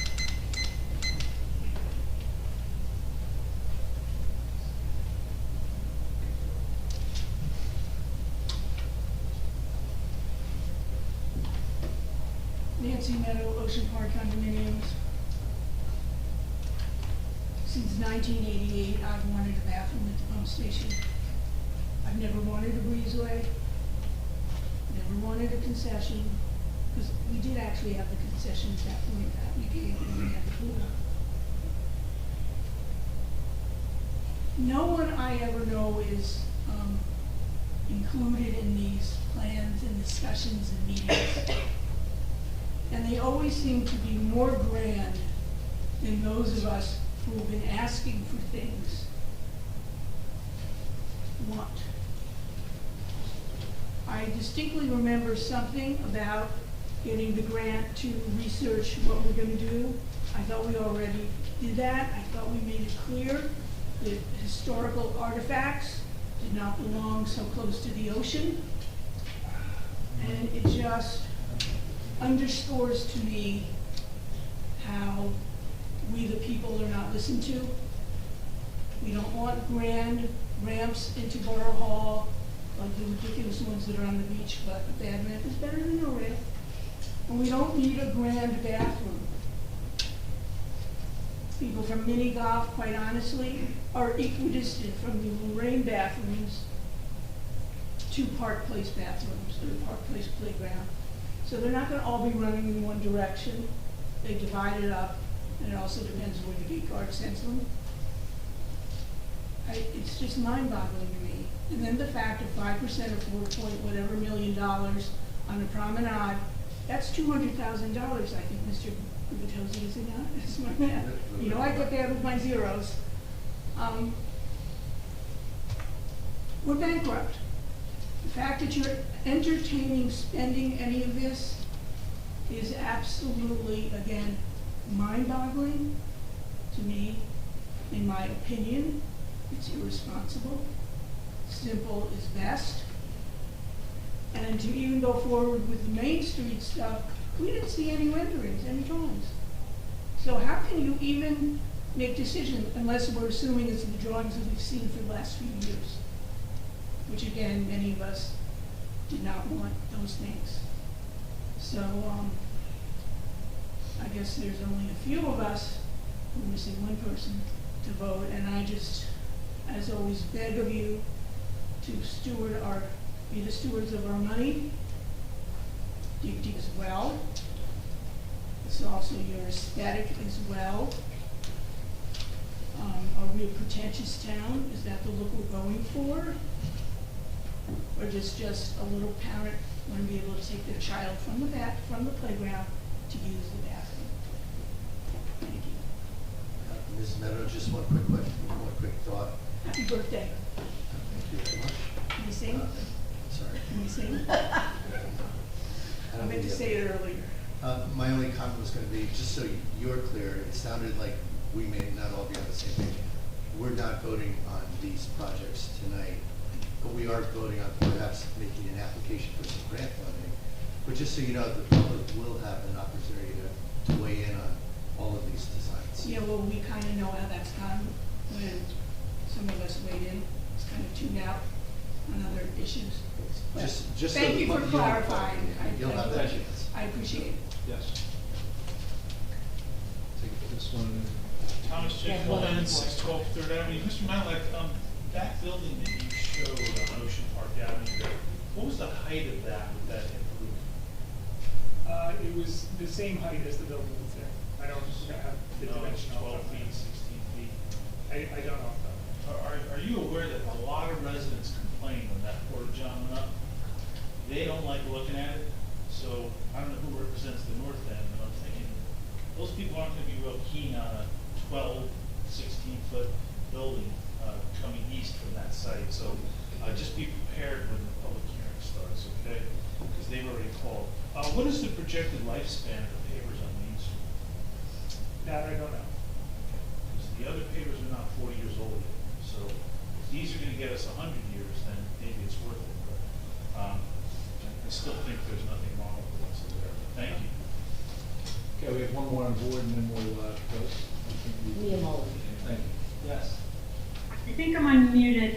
Yeah, yes, Hi, Mia Mullen, 302 4th Avenue. I have to agree with what TJ just said as far as building another building and making it almost look more commercial right there up on the beach. Jane's question was not answered. Where did that idea come from? I don't understand why the answer was not provided when Jane asked the question. I do think that there's no need to have a new building. It should just be maybe the small bathroom. If there's room for a concession, great. If not, no need to expand upon it, because it will be sort of an eyesore for the people who live up there. And being that this is a small town, we don't need to further commercialize it.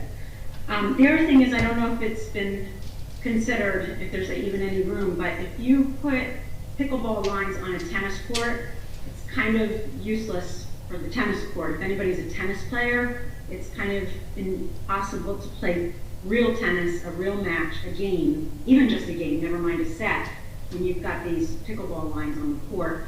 So I would almost say either get rid of the tennis court altogether, because you're just wasting money, town money, or try to find out a way to accommodate both a complete tennis court that works and also pickleball courts. Maybe fewer pickleball courts and expand upon the pavement area to also still have a tennis court.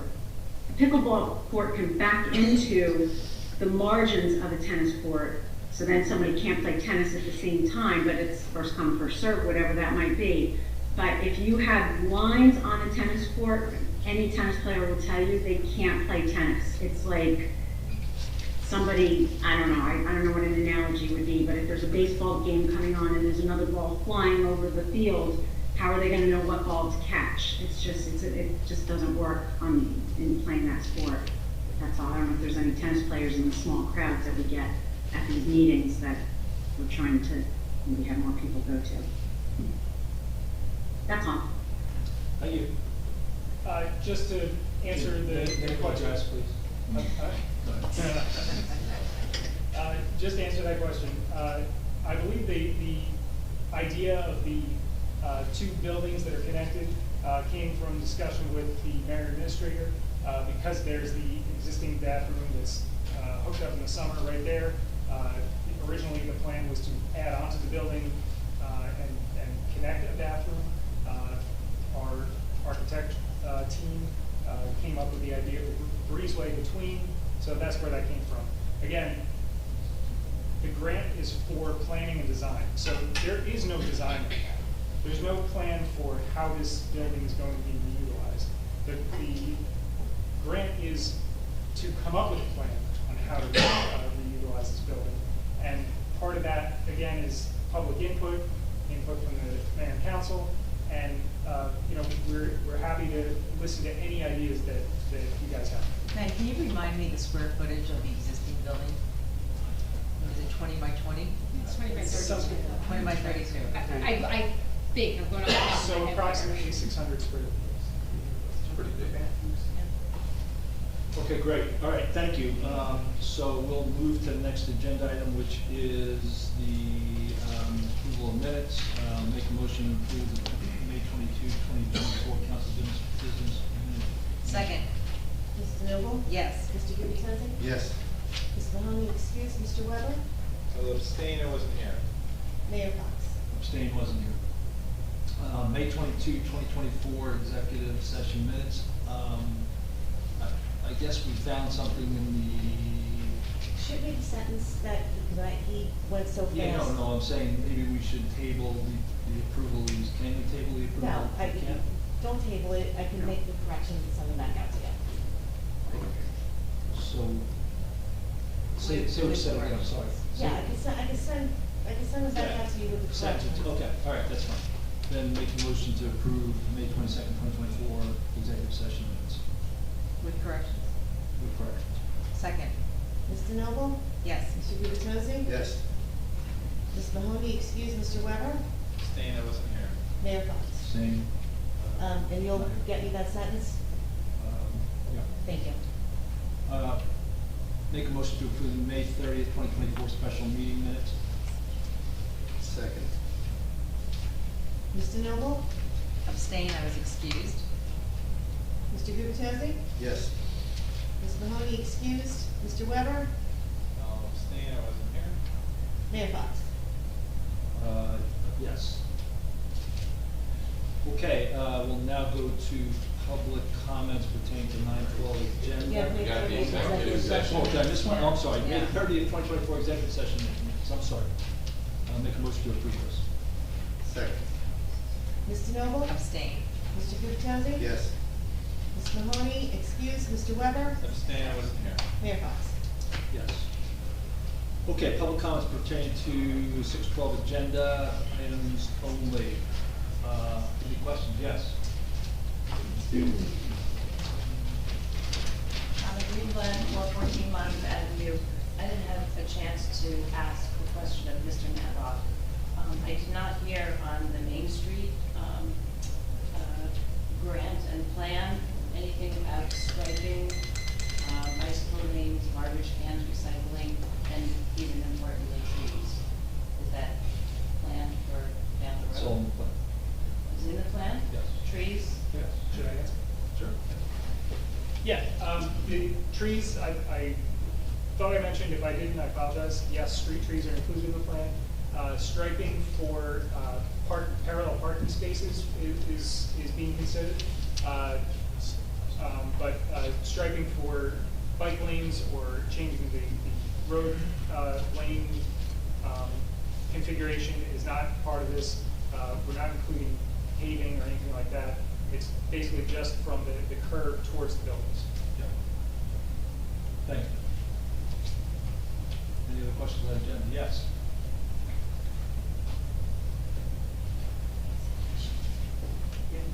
Hello, I'm Robin Flipsy. I live at 408 Lake Terrace, and I just want to have a comment about the affordable housing issue because I think we have a wonderful town made up of a lot of variety of housing, and it's not that big a town, it's mixed throughout. So we have the single-family homes, and we have back houses, and we have bungalows, and we have condos, and we have apartments, and rental units, and I think that's really the nature of our town. And I really believe that people who qualify for affordable housing should be allowed to live in any neighborhood in our town, any street, any part of the town. And I'm really afraid that we, are not going to be able to honor that if there's a move to limit the affordable housing only to Main Street. And I don't even understand why that would be. It doesn't seem fair, it doesn't seem right. But I just want to go on the record that I, would welcome any affordable housing buildings in my neighborhood. And I know a lot of people who have mentioned it to me. I can't speak for everyone, but I know that that was something that there was a lot of agreement on. Thank you. Mr. Mayor, can I raise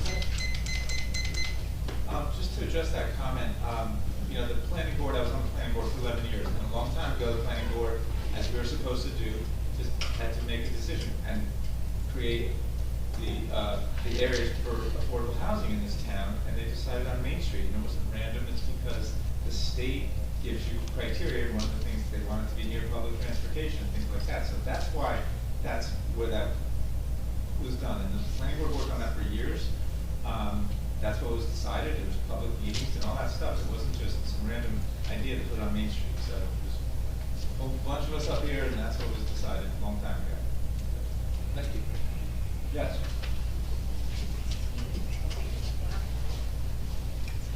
Thomas J. Cohen, 612 Third Avenue. I am an affordable housing advocate, and I've stood in this forum when 301 Main Street was approved. I asked for the affordable housing component as per the plan. I was told they don't get it. In 2017, I contacted the Fair Share Housing Center. I said, help us get these units at 301. I came to, they ran away. They are complicit in the fact that we don't have these. And for Mayor Fox to use Fair Share Housing Center as the people who make the obligation, okay, they're complicit. They should have gotten us those units when it happened. I have the emails for it. The people in this town deserve those affordable units paid for by developers. I came to the meetings when 811 Main Street was approved. I said, where are the units? Oh, we don't have to supply them. What do you mean you don't have to supply them? And now, for us, the residents, to have to give up $1 million lot, when we're barely gonna make it, if that's the case, we're making no money on on this church thing, because it's been a debacle with the money that's been wasted on all these processes, okay? It's really simple. The developers have to supply the units. I volunteer for round 4 to be on a committee to help solve this, because there's plenty of ways to solve our obligation at builder expense. I know, Mayor, you take illegal meetings with builders, and the judges know that. And these happen to be some of the same people who didn't have to supply the units. So now we residents have to supply them for millions of dollars. So this is the problem. Your letter in the paper was really, really, really silly. And so you really got to go for the facts. I'll stand here and say I have the emails for me contacting Kevin Walsh and his office in 2017 to get the units that we rightfully deserve. Mayor Engelstad never followed up with our round 3 affordable housing plan to create the avenues for us to supply the units. Spring Lake increased their building permit fees and have a separate fee for affordable housing. That's how they can now build 2 of the most expensive affordable units in the state at the bank on Main Street, because they built up that fund properly. They did the administrative groundwork that was needed, which was not done by the Engelstad administration or your administration. So to cry now, affordable housing, I'm an advocate, I've been here. The record will show, if you go back to the record for those planning board meetings, everybody told me no. And so the residents should not have to pay for it. I would advise you to do what you were told in October by the council. Immediately apply to the land use board for the preliminary approval, and then deed restrict it, and then sell the property. This is not a good time to do it. Thank you, sir. Yes.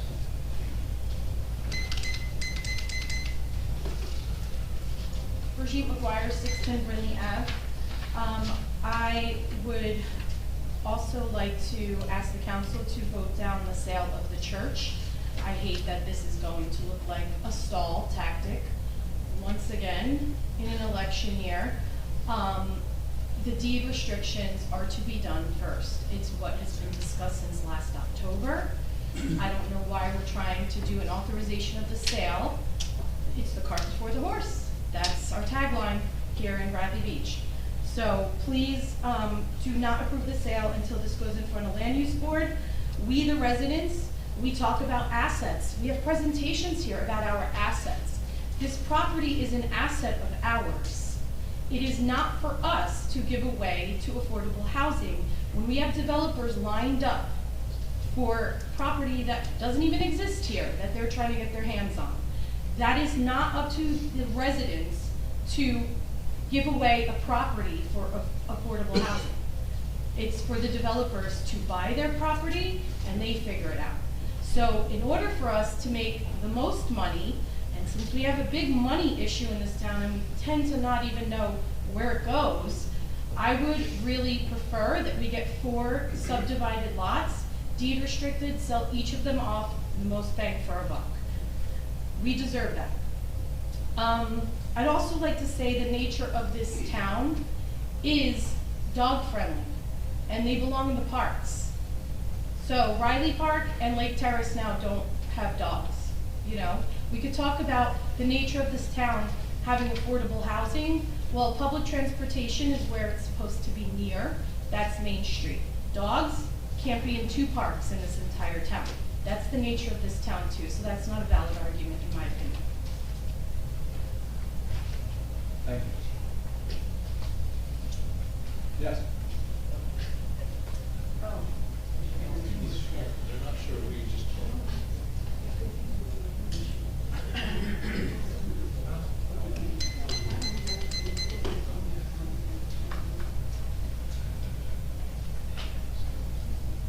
Nancy Meadow, Ocean Park Avenue. I don't want to repeat everything that Ms. McGuire said, but I would also encourage you to vote down the sale of the old church property. It does belong to us. It's not a private sale, and we should not be in the business of all the things we've said before. And it needs to be 4 lots. And yes, the developers, that's their problem to create the affordable housing. Again, look out for our money. It is ours. We own that. I also have a problem with agenda item 2024-124. I'm a firm believer in the Constitution and Declaration of Independence, and I would like to underscore separation of church and state, and the fact that a church from a neighboring town that has its own gazebos wants to have their program here, which is a church program, I find inappropriate. So I would, and you don't even have anything here regarding cost, license fees, and all that stuff that we always say overall. So I would encourage you to not vote for that. And then 2024-143 and 144, and perhaps I overlooked it because every time I say that I'm told that it was included in other documents. But I don't understand how we're awarding 2 contracts when there's no fees.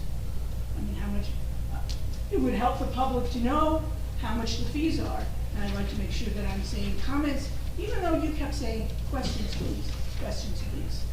So, again, please do your jobs, council. And perhaps you have information and think it's important to share. I really don't know, but I would never award a contract or sign a contract or have somebody actually do any work for me if I didn't know what it would cost. And I think that that's your job to know what things would cost.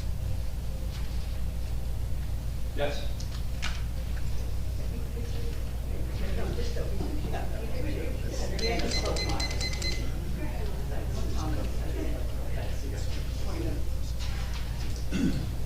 Hi, Dr. Tom McGuire, 610 Brindley Avenue. Thank you so much for, I think I asked about this, about that I don't like legislation, but for legislating possible questions. So I really thank you guys for talking about that. And I hope by the next meeting we can have a resolution to change it. It was nice, someone asked Dan a question, he answered it. It was, kind of nice. But the fact that we have to make it a law is kind of ridiculous, but we're a small town, I thought we could just be informal sometimes. The other thing is about the legality of the actual resolution.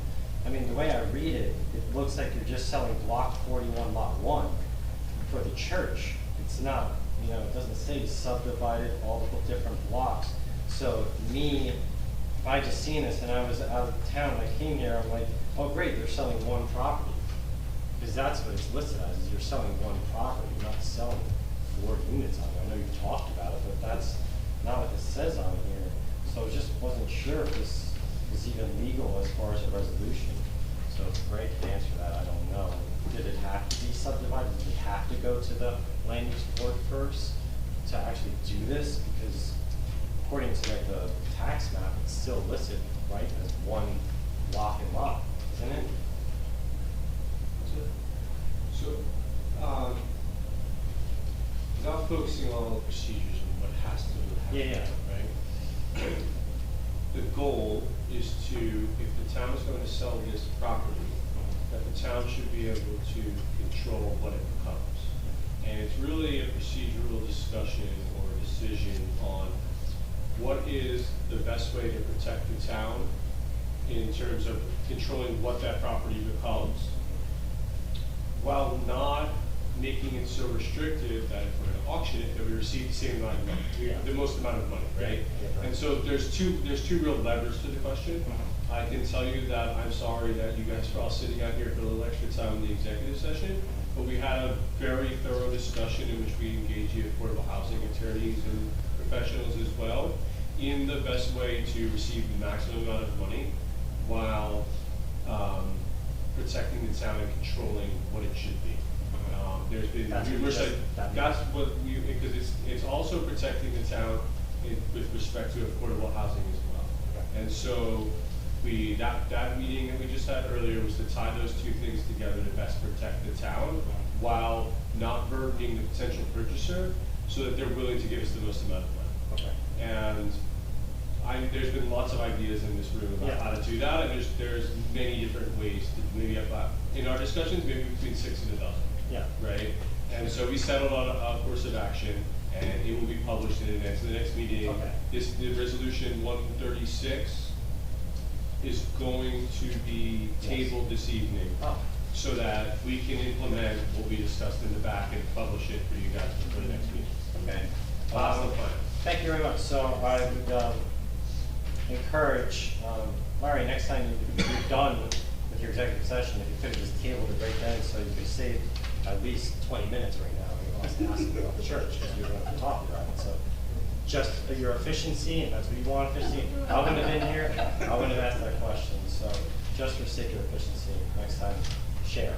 And I appreciate the answer. Thank you very much. Strong board.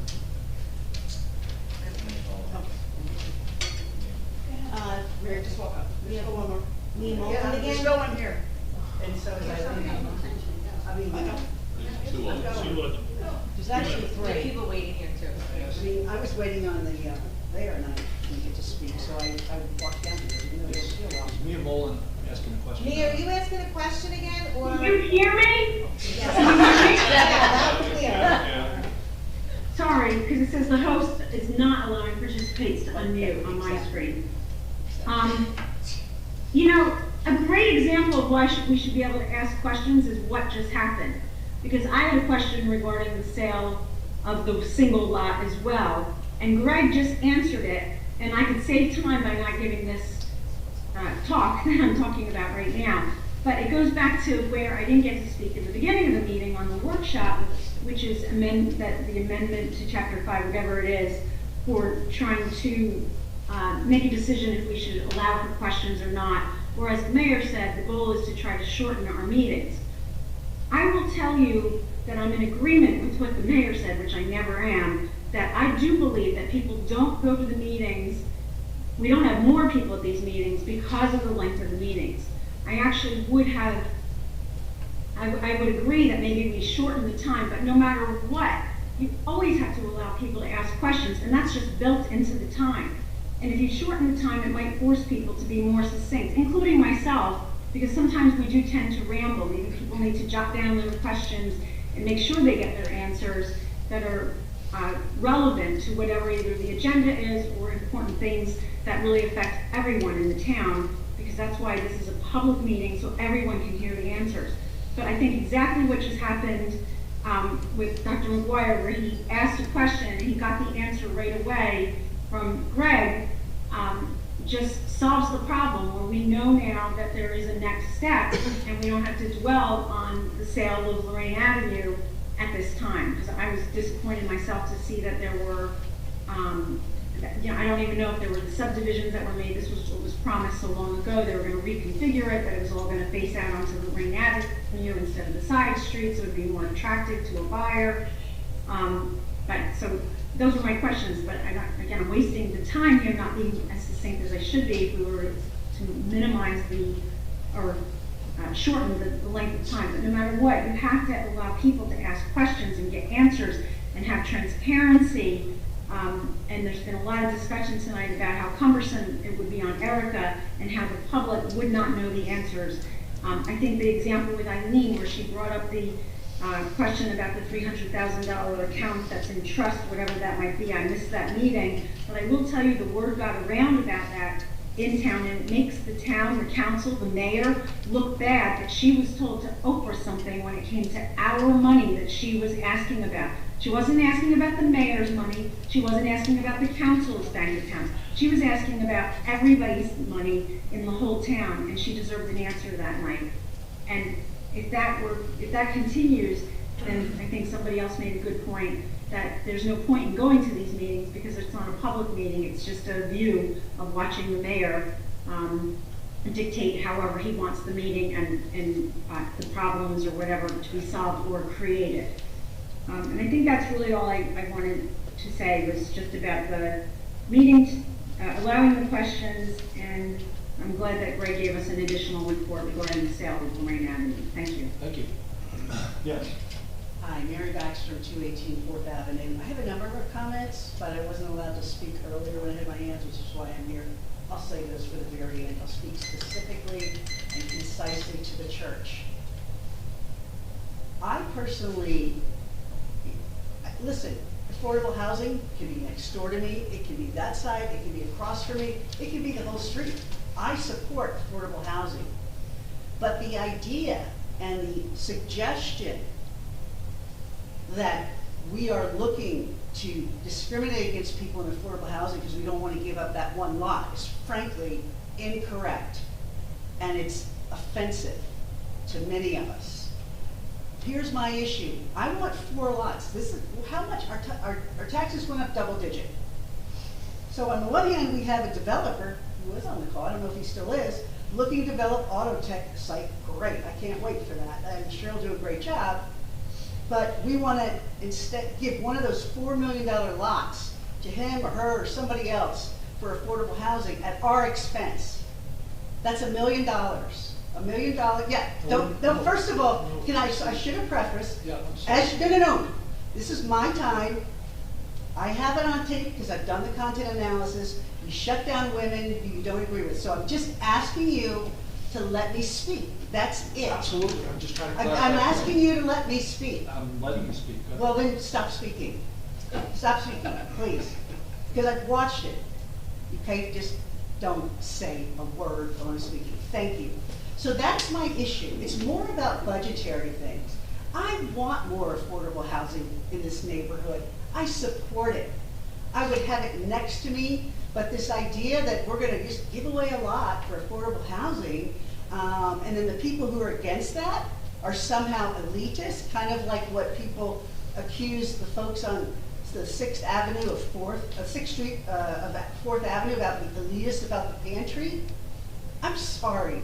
I'm tired of that, and I'm tired of that spin. It's incorrect, and I'm just standing up here for the record to make that point. Thank you.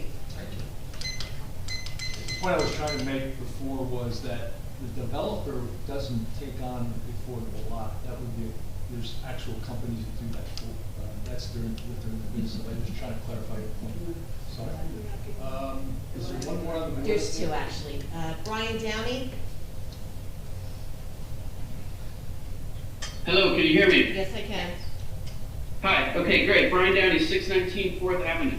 I would like to comment on Resolution 24-130, the approval of Darcy's liquor license renewal, specifically as a neighbor who shares the alley between 3rd and 4th Avenues. Before the license is approved, I would like to address some problems related to Darcy's parking lot tenant. I was happy to see Darcy's stay in business during the pandemic, thanks in part to the tenant. But as time has passed, and it will be a welcoming sight to see it go in November for the following reasons. The skeleton frame of the tent stands as an unsightly outdoor storage 7 months a year. The parking lot is not used at all, and in summer months, capacity to the restaurant is increased with no parking lot. All trucking, deliveries, garbage pickup, porta potty emptying, and food and beverage traffic happens in the alley, blocking my driveway at random times 7 days a week. I would park my driveway more if this was not the case. Next, there have been 7 Sunday concerts this year so far. May 5th was rained out, but that was the first of 5 consecutive Sunday concerts booked. This happens for 4 hours a Sunday, 2 p.m. to 6 p.m. There's no place in my house that I cannot hear the music. The volume is unregulated and increases as the band plays on. The crowd gathering and loitering has an impact as well inside my home. Limiting the number of outdoor performances for the remainder of the tent would be appreciated. Regarding dumpsters and waste, I had a conversation with the manager on May 5th asking if the dumpsters could be covered because there's a lot of bird and vermin activity resulting in food and garbage in my yard and the alley. This request has yet to be met. I also requested that the dumping of grease and mop buckets into the manhole cover stops as well. This results in a grease slick in the alley and also attracts vermin. Who knows what lies beneath? I have seen online land use board meetings that address similar issues, and it would be nice to see the following happen. Once the tent is removed in November, park cars in the parking lot, move dumpsters and grease container into enclosures in the parking lot out of resident sight. Maintain dumpster use to Bradley Beach codes such as enclosing, covering, vermin proofing, and proper dumping of grease and waste. Again, I am very happy that Darcy's made it through the pandemic and is here to stay in Bradley Beach. Thank you. Thank you. Lauren Egbert? Yeah, good. Hey, Lauren. Lauren? All right, now can you hear me? I can hear you. Hey, Lauren Egbert, 404 and a half Brinley Avenue. I just wanted to make a comment on Lorraine Avenue.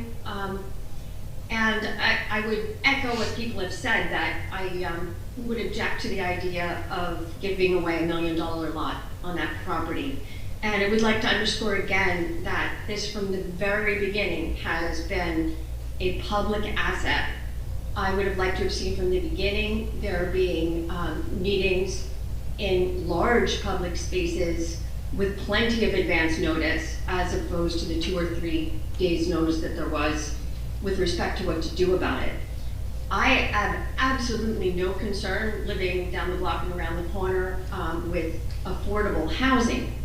I do have a concern with giving away the lot, and I also have a tremendous concern with what I've heard was the plan for what would then be built on the affordable housing lot, and that would be a 3-unit building, which of course that would require, you know, in normal circumstances, a use variance to even be in that area of town. We're not zoned in that area for multi-family dwellings. There was an application before the planning board that was turned down for the expansion of a 2-family house that's there. And that street is a very, very narrow street to begin with. And which brings me to the absolute need for deed restriction. And we can't be subject to whatever a land use board where everyone on the board, according to our current form of government, is appointed by one person. So those deed restrictions need to happen, and the public needs to be given really ample notice and special notice of a special meeting to talk about what is going to happen there. You know, I realize with the with what has happened with the finances in this town and our difficulty with control of just what has happened with money, that we do need to sell that land. I think it's very sad. We have to do it according to what the public wants, and it has to be really clear and open. And I would just also like to support the gentleman who just talked about Darcy's tent. I went by on a Sunday, and I asked myself how the neighbors in that area were surviving Sundays. So I would love to see the problems he mentions addressed sooner rather than later. Thank you. Thank you. Okay, looks like there's no other comments, so we'll move to the next agenda item, which is ordinances. We have no ordinances for introduction or adoption tonight. Excuse me. Communication, there's 3 items. Appointment to the Land Use Board, Class 2 member Meredith Marco. Paul Murphy has gone from a full-time to part-time status, so we needed a borough employee, and Mr. Marco actually raised her hand and volunteered. She's a prior land use member, so that's good, certainly. DPW seasonal employee memo, and then beach staff seasonal employee memo. Resolutions.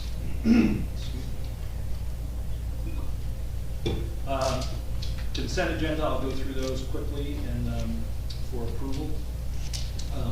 2024-124 is approving St. Paul's Ocean Grove Church to conduct their church outreach service on Sunday, August 11, 2024 at 5th Avenue, Gazebo from 12 to 2.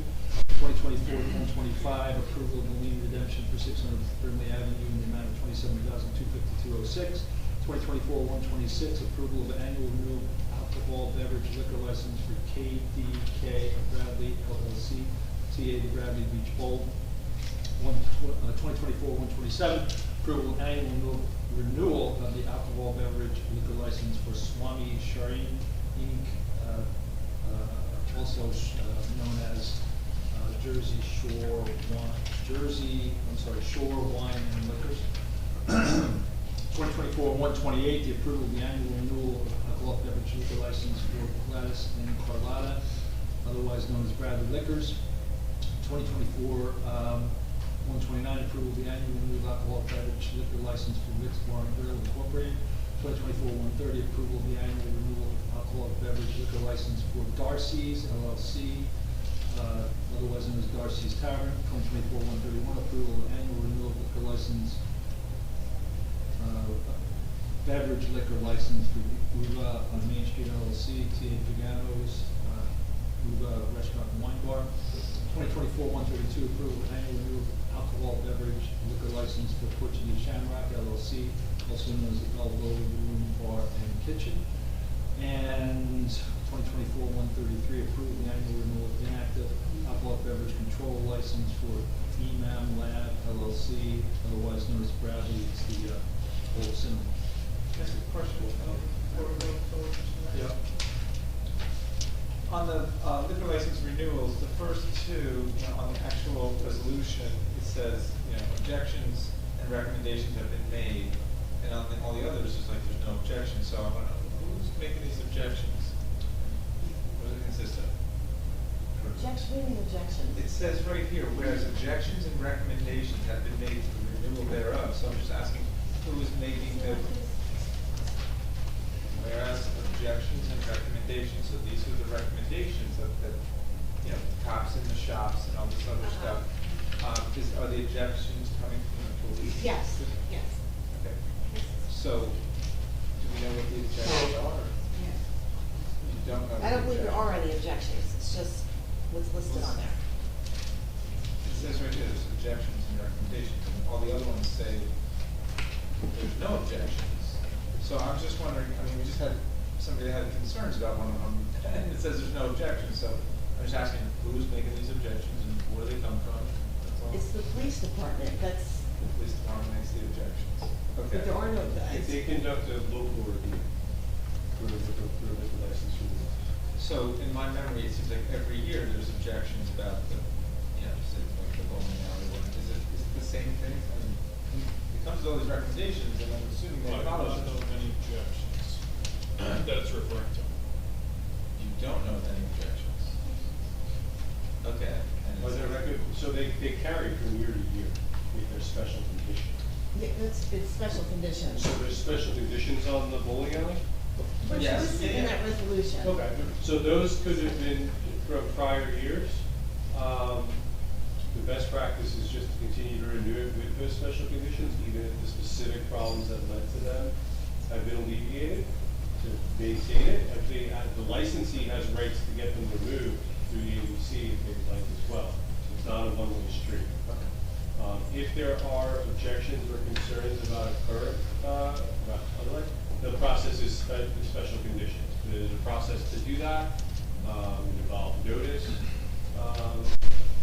and there's appeal rights, and we can go through that if the council desires to do that, or review or consider that in connection with one of these renewals. That's your local way. But it just makes it sound like there's something objectionable about a couple businesses. No, it's a form resolution. You have to remember there's,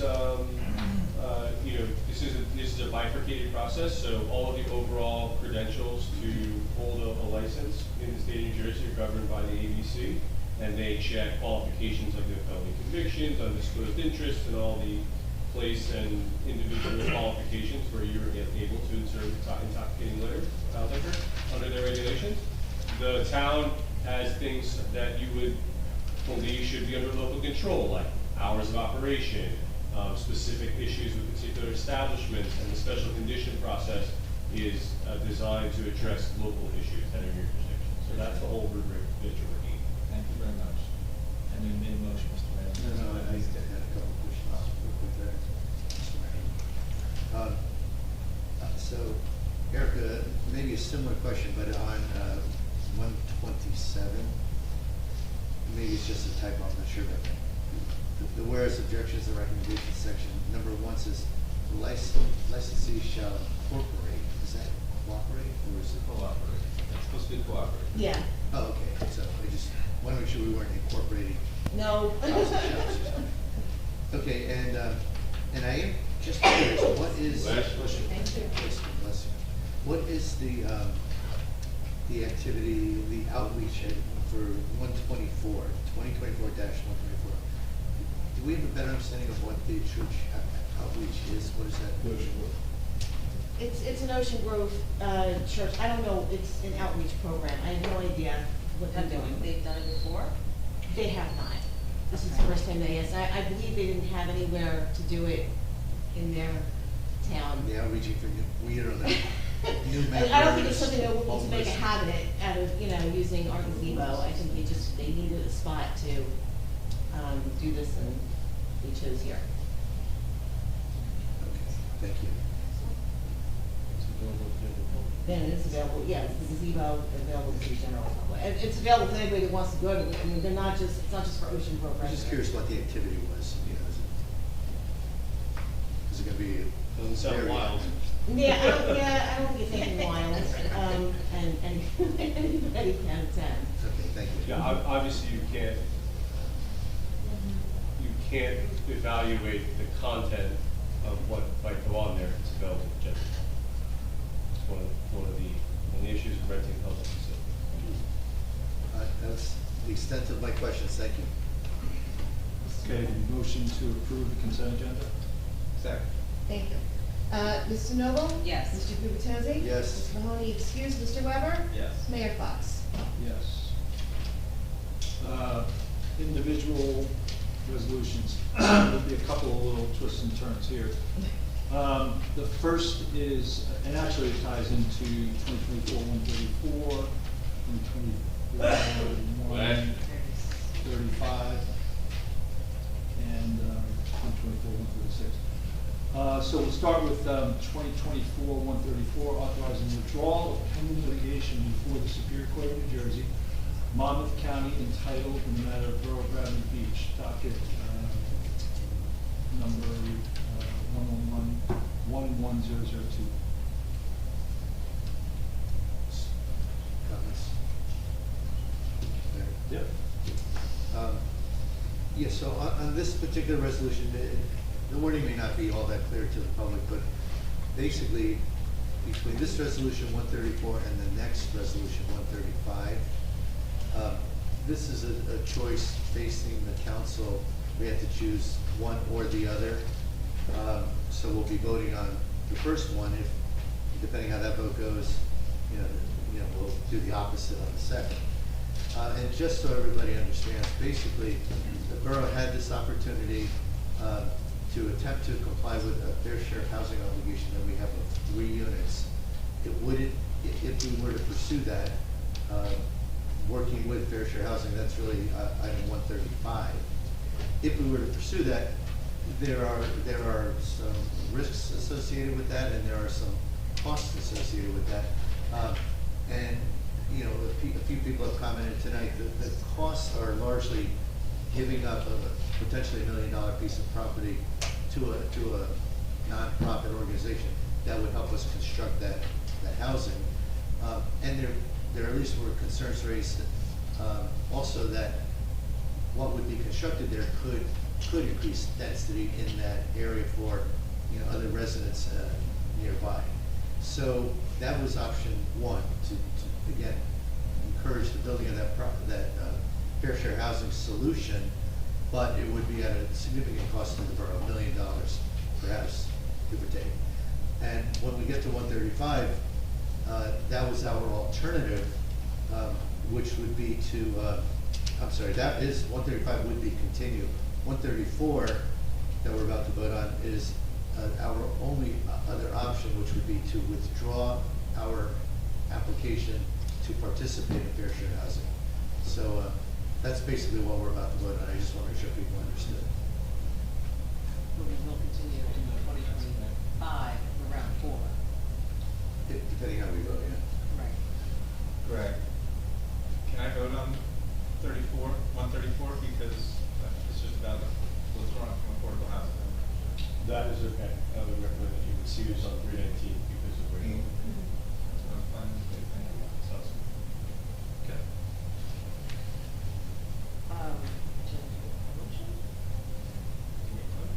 No. Yeah, I'll make a motion on 2024-134, authorizing the withdrawal of pending litigation before the Superior Court of New Jersey, Monmouth County, entitled in the matter of the Borough of Bradley Beach et al., docket number MON-1-1002, 1100-21.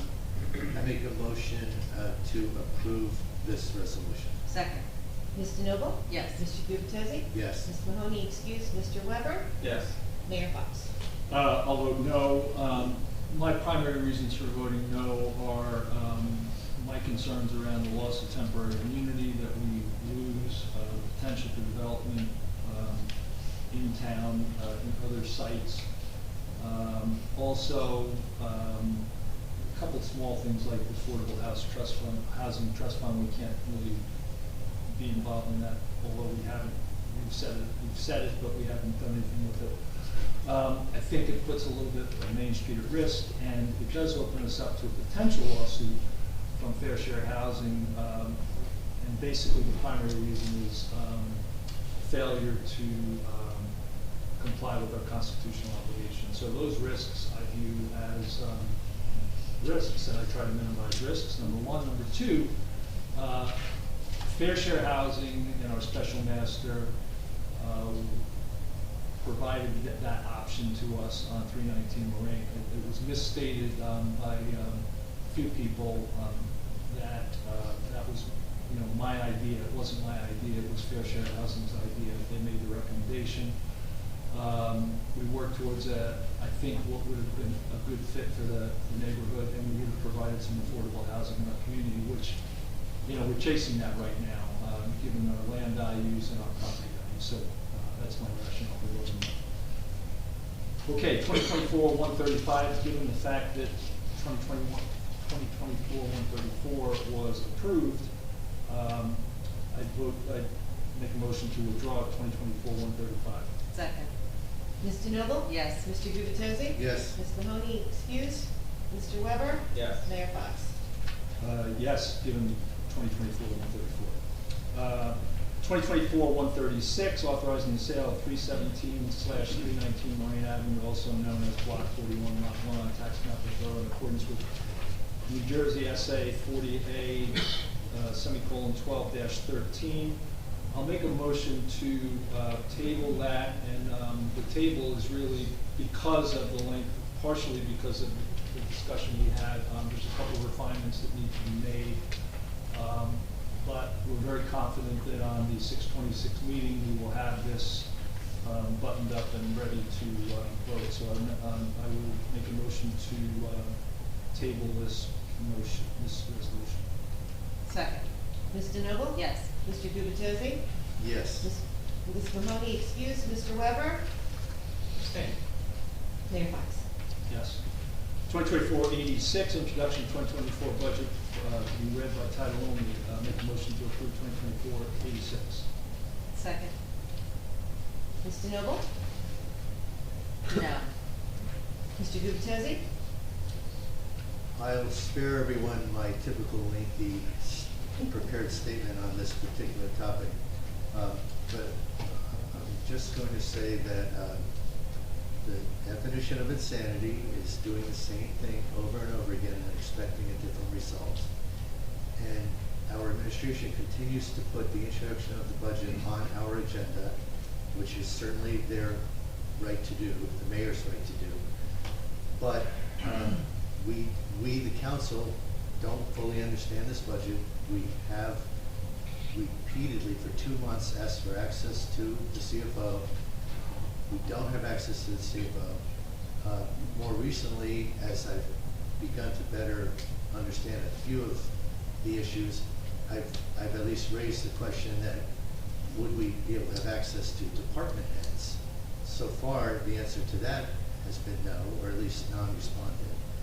And I don't know of any other municipality anywhere that requires council approval of a budget, and yet the council is not able to access the financial experts, in our case the CFO, and the council is not allowed to access the department heads.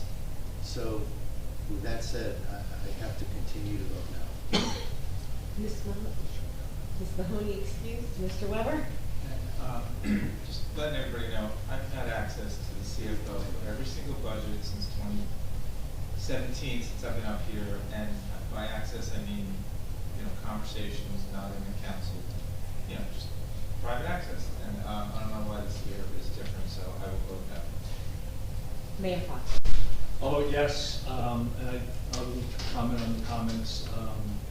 We've attempted to provide a good budget. It's, I think the number right now is 3.74% increase. It's very consistent with last year. It's got, for those who haven't read the budget message, I ask you to read the budget message. I think it explains a lot of the budget. And yes.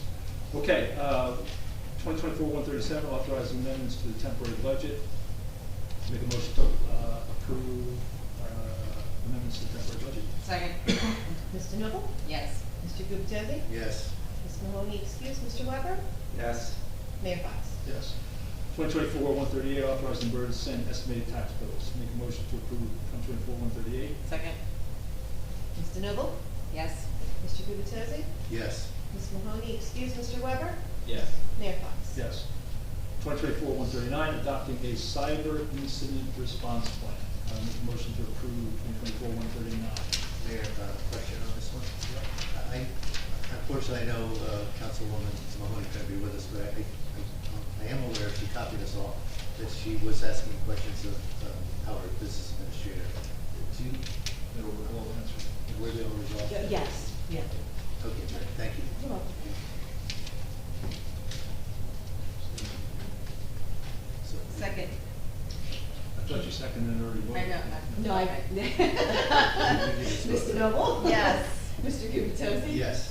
Ms. Mahoney, excuse Mr. Weber? Yes. Mayor Fox. Yes.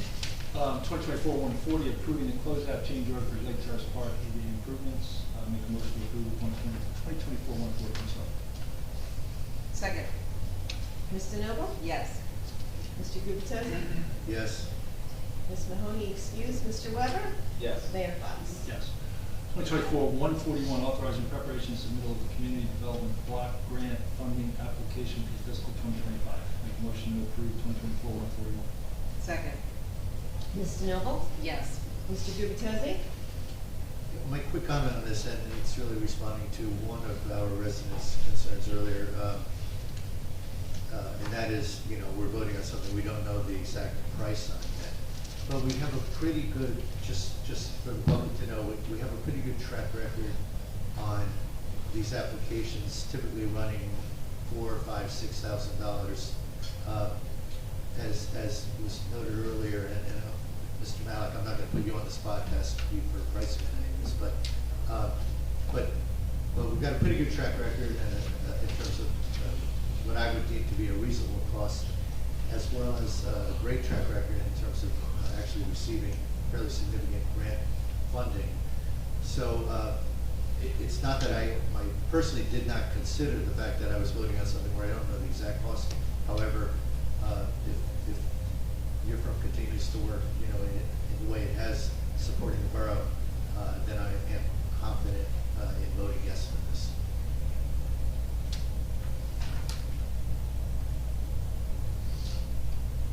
Okay. Ms. Mahoney, excuse Mr. Weber? Yes. Mayor Fox. Yes. I thought that was only me that would move to a freeze. No, I zone out sometimes too, I'm sorry, guys. 2024-142, approval to submit a grant application, execute a grant contract with New Jersey Department of Transportation for the improvements to Fifth Avenue and Park Place Avenue project. Make a motion to approve 2024-142. Second. Mr. Noble? Yes. Mr. Gubatose? Yes. Ms. Mahoney, excuse Mr. Weber? Yes. Mayor Fox. Yes. 2024-143, awarded contract for professional environmental engineering services, CME Associates for preliminary assessment and site inspection, PASI, for Bradley Beach Recreation Center. Make a motion to approve 2024-143. Excuse me, I'm sorry. Meredith had indicated to me that this should be tabled. I thought No, that's 2024-144 is 144, tabled. right. So next one. I'm sorry, I say recreation center. Yeah, that was supposed to me announce actually, it. that sent out. Meredith passed the buck to me, I'm sorry. 143 is okay, 144 we gotta take. Yeah. Forgive me, I'm sorry. That's Thank you. okay. Second. Mr. Noble? Yes. Mr. Gubatose? And if anyone hasn't read this, this we do know is a $7,000 cost, and I vote yes. Ms. Mahoney, excuse Mr. Weber. Yes. Mayor Fox. Yes. Make a motion to table 2024-144, and that's due to budgetary, we've got to get that squared away first, so 2024-144, make a motion to table. Second. Mr. Noble? Yes. Mr. Gubatose? Yes. Ms. Mahoney, excuse Mr. Weber. Yes. Mayor Fox. Yes. Okay. Excuse me. We have no announcements at this point. We'll go to mayor and council reports. And I can start that. I've only got a few very brief comments. First, I hope that the presentations by CME indicated to you that there's a high level of activity in our community around improvements. Some could view those as costs and we're sinking costs, but you build your house, you improve it over time. So these are improvements that, given the level of grant money that we're getting and how we're going to try to operate, Bradley Beach will continue to be one of the premier towns on the Jersey Shore. So very much appreciate the work being done there. I'll go to Memorial Day for a minute. A big success. Our Grand Marshal, Bruce Baker, did a great job at the ceremonies, as did the respective chiefs of police, fire, first aid. I particularly want to thank Mr. Baker for walking the parade. The car that he was driving, unfortunately, was a 1955 Cadillac that only made it 2 blocks before he decided not to go. So him and his wife not only walked to the north end of town, but walked all the way back. So I appreciate that. But his comments were very poignant, and he had relatives at the ceremony on Monday, and it was very moving. A couple more comments. Bradley Food Pantry might have been temporarily closed for the last 27 days, but happy to report that tomorrow it's reopening. A tremendous amount of community spirit has been displayed by some business owners on the north side of town and some volunteers who worked through this reopening. I think it's just outstanding. So I'd really like to thank Linda Curtis and her determined staff of volunteers. It's a temporary site, but it'll get back to dealing with food insecurity in our area. So kudos to that group coming up with an innovative interim move. Please check the library and recreation upcoming activities. I will mention a few for the library. Summer reading starting on June 17th. There's drop-in crafts on most Thursdays in the summer.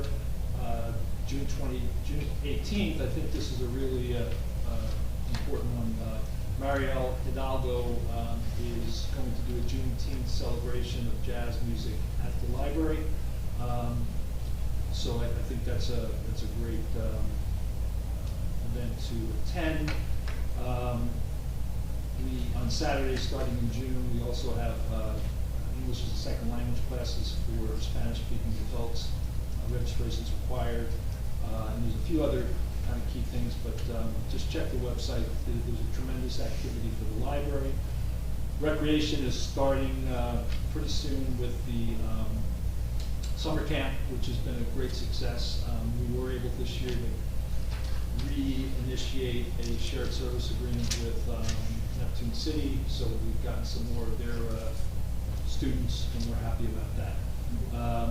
Last points, the middle school and the adult One Beach, One Read were held in May, on May 17th and 21st. Both were very successful. I was not able to attend this year for the first time, but in speaking to the organizers, they had another very successful meeting. That is my comments. Councilman Weber. Okay, I'm going to start my comments with a question. Do we have the acting administrator when? Excuse me. Because I know you left, and you let us know why you were leaving, and so we appreciate that. Okay, and I want to wish Councilman Gubatose happy birthday. Couldn't think of a better way to spend your birthday evening than sitting up for the last 5 hours. And listen, I know it's really late, and it's tempting to just like maybe not read the firefighters report, but you know what? They give up their time and a lot of their time to do what they do for us. So least we can do is read their report. So for the month ending May 31st, the fire department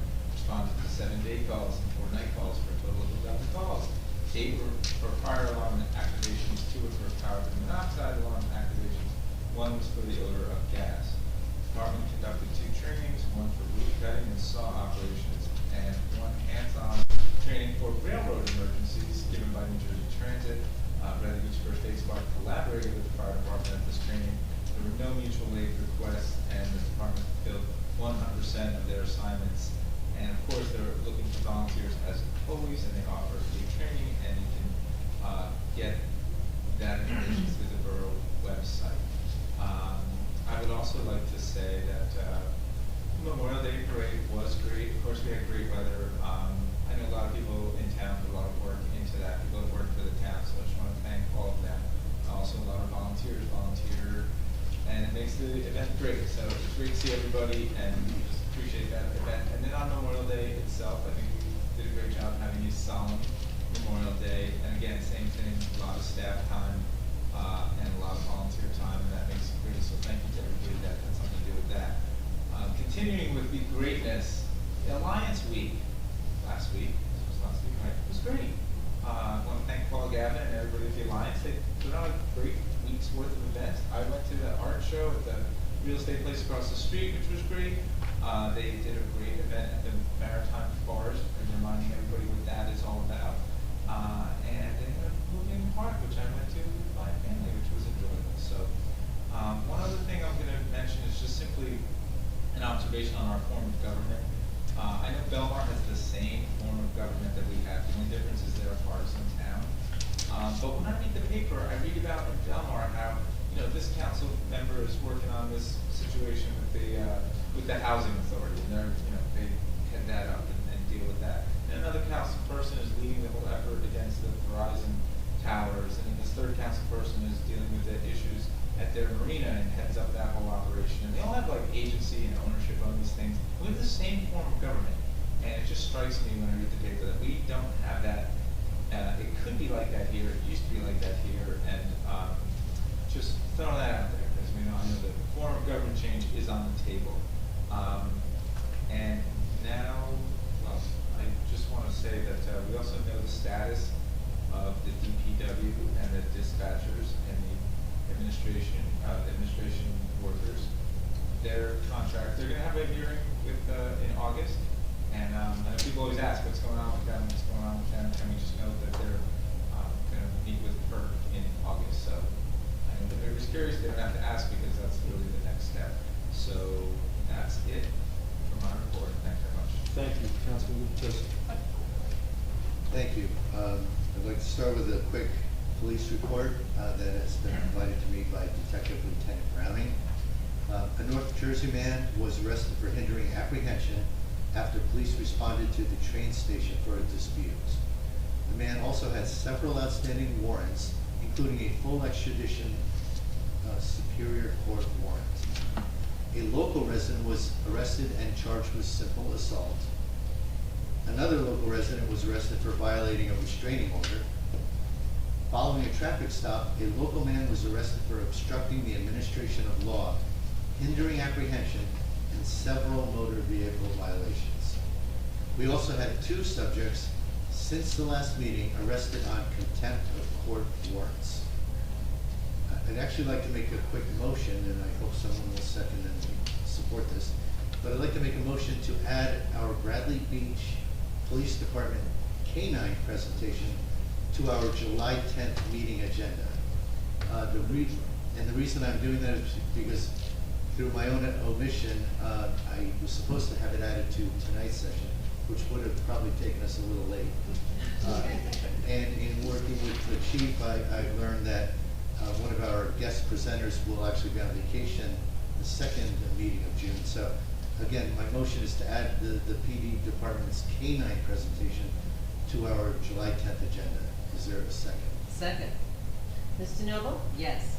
Mr. Gubatose? Yes. Ms. Mahoney excused. Mr. Weber? Yes. Mayor Fox? Yes. I actually already had that on my radar, so that's. Good for the Oh, good. July 10th. Yeah. Great minds think alike. All right. Chief, my apologies for not getting it done this evening. We look forward to that. Yes. Just so you know, like, something like that really doesn't require a motion, because they already had it in the works, but. I talked about it. It's cool, Yeah. it's all good. Well, I talked about it last meeting, then I forgot to put it on. It's so fine. I wanted to motion it on. And I'm right. You're always ahead of me. All right. Thank you. I'd like to make a brief statement about Fallen Heroes activity. Efforts to enhance our Memorial Day celebrations for our fallen heroes continue. Mayor Fox has tasked a few of our war veteran leaders in the community to develop a more consistent process for recognizing our Bradley Beach fallen heroes. Mayor Fox has asked Bill Shuck, Norm Goldfarb, and George Bacher to help us with this process. And as expressed by the mayor, the hope is that this committee will be able to come up with recommendations soon, no later than mid-June, so we're getting close. Hopefully the borough will have time to take appropriate action in time for planned festivities for July 3rd at Riley Park. A couple other quick comments. I did want to reference, following up on Councilman Weber, the BBBCA Alliance Week. It was a great week, and I thank the BBBCA for coordinating all of it. I specifically was asked by Paul and Gavin and the BBBCA to try to help organize one of those events. It was the Maritime Forest event, June 7th, Friday. And Ms. Gavin gave each council person an assignment to handle one of those events.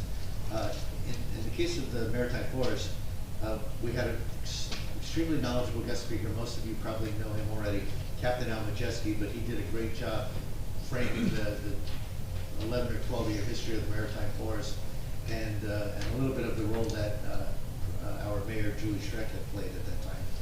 Then our own Councilman Weber spoke very eloquently about his relationship and the relationship he knew Mayor Schreck had with the Maritime Forest and getting it off the ground.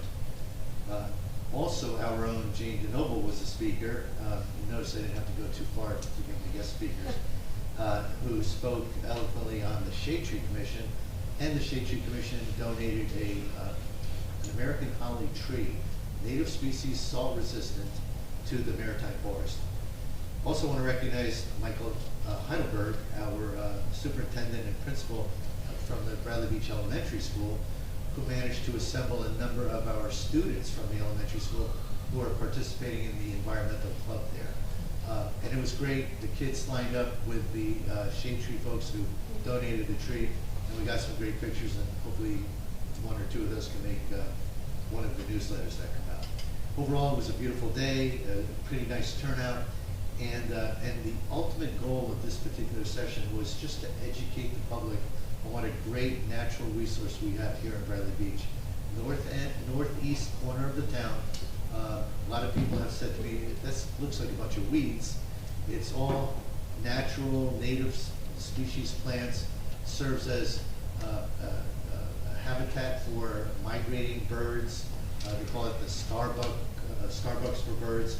And it also provides great resiliency for and protection for Fletcher Lake and for Bradley Beach in general. So I wanted to mention that. Sylvan Lake has an important meeting coming up on June 19th, 7 p.m. here at the Biazzi Center.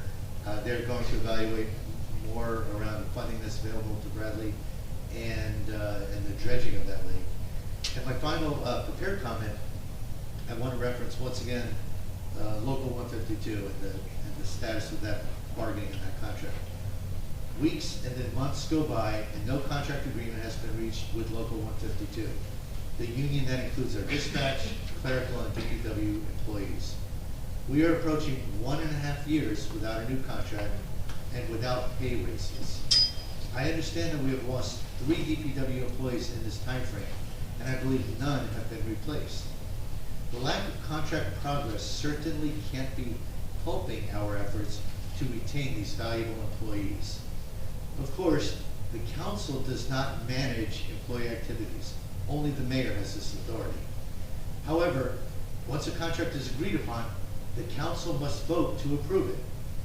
Despite this fact, Mayor Fox will not allow any council member to participate in the negotiations. Prior administrations always included council representation. This is truly a sorry state for Bradley Beach and our employees. As I said last meeting, this time frame and this treatment of our employees is inexplicable. That concludes my comments.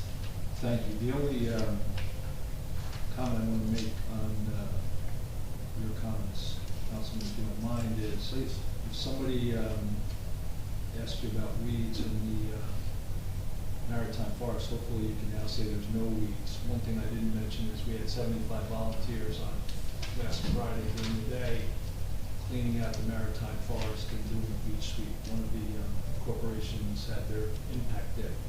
So they apparently took 6 truckloads of knotweed and other weeds out of the Maritime Forest. So it was very much appreciated. Council President. Got it. Tourism. Opera by the Sea kicks off the summer season on Monday, June 24th at 6 p.m. at the beachfront at Fifth Avenue Gazebo. The summer movie series will start with Grease. And it'll be in Riley Park on Wednesday, June 26th at 8:30 p.m. The Tourism Commission encourages guests to make a picnic out of the night and bring takeout or even grab dinner from one of our awesome Bradley Beach businesses. On Friday, June 28th, DJ J will be back on the beachfront for music and dancing. And also the Tourism Commission has put together a page listing all borough restaurants with a QR code directing visitors to the site for takeout, delivery to the beach. As of now, after just 2 weeks, they have had over 1,000 visits to that page. Their trust is currently $86,000. There was no Board of Ed meeting, but with the Bradley Beach Elementary School, I'd like to thank the lifeguards and the Bradley Beach Police Department for stopping by and talking to the students about water safety, very timely. The 8th graders were in DC, I believe they returned today. I'm sure they had a wonderful trip. And graduation is June 19th. And congratulations to the class of 2024. With the Shade Tree Commission, again, there was no meeting, but they did have this beautiful opportunity of community unity with the planting at the Julie Schreck Maritime Forest. And not only was the Shade Tree Commission there, but the BBCA, the Bradley Beach Elementary School Environmental Club, and they planted the Ilex opaca, as you said, the American holly. And just a fun fact that it attracts pollinators, including bees, wasps, ants, and night-flying moths. This is a native species. It's also the larval host plant for the Caliphus henrique. So very important to have that. So, and that completes my report. Thank you very much. Thank you. Okay, we'll now go to public comments. 5 minute limit, single instance, per participant. Yes.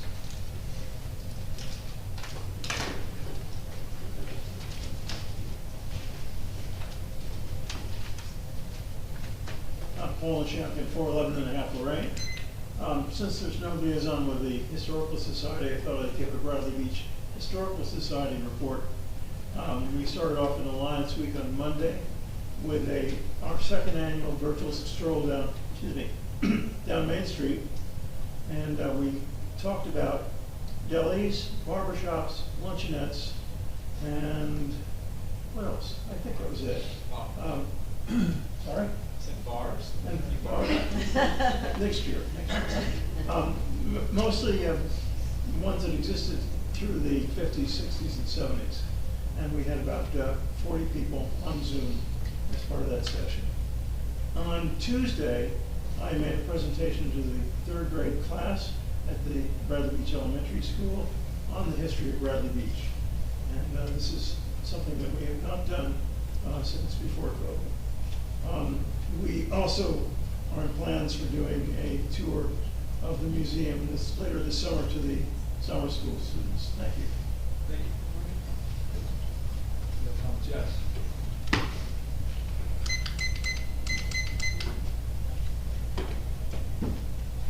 Dr. Tom Squire, 610 Building Avenue. I know it's only comments, but I really hope you answer this question because it's really, I just don't understand. I got 3 emails from you, Mayor Fox, from June 3rd to the 7th. I was just wondering, you sent me an email about a video that says something about Victoria. Please share with your mom. Do you know you sent that? Yeah, I can cover that after the meeting. Okay, all right. How did you get my email to send this? You send me emails. I just searched all my emails and you don't come up there. But how was I included on this? I didn't sign up for any only your newsletter I'm signed up for. how did you get my email to just send me something up to your residents? Was it not sent out to everyone? Or is it only sent out to like people who ask questions? Now you're not gonna answer the question. No, I said. No, you just answered one of my questions, and now you're not gonna answer the question because you're gonna address it. Address it now, I'm right here. Just tell me why you sent me this. We have to address it After the meeting? When we're done? Well, I appreciate it if you don't send me emails ever again. Is there a way that I can opt out? Because I'm pretty sure you're supposed to give me an opt-out option. Please don't send me emails unless I email you. You can email me. I like your newsletter. I do read it. I read a lot of other borough stuff, but I do not consent to you sending me any emails. Please don't send me any more about Victoria or about your done edits or anything to do with anything, please. Thank you very much. Thank you. Yes.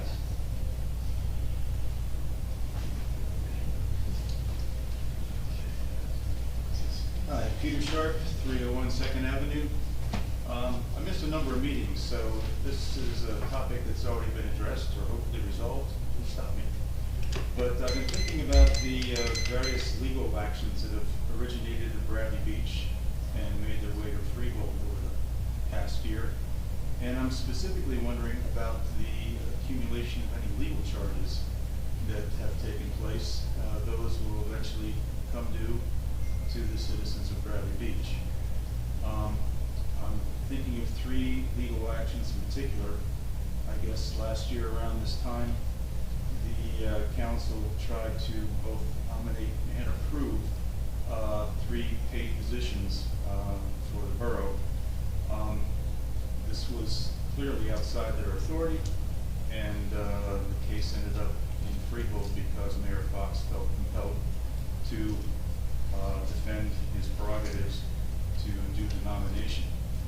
I know shortly after that there was a bill put forward before the council by Mayor Fox in the amount of $7,000 and some, and the payment of this bill was voted down by the council. As if there are bills you don't like, you just make them go away. But anyhow, it seems like there's possibly 1 or 2 legal charges pending for that legal action.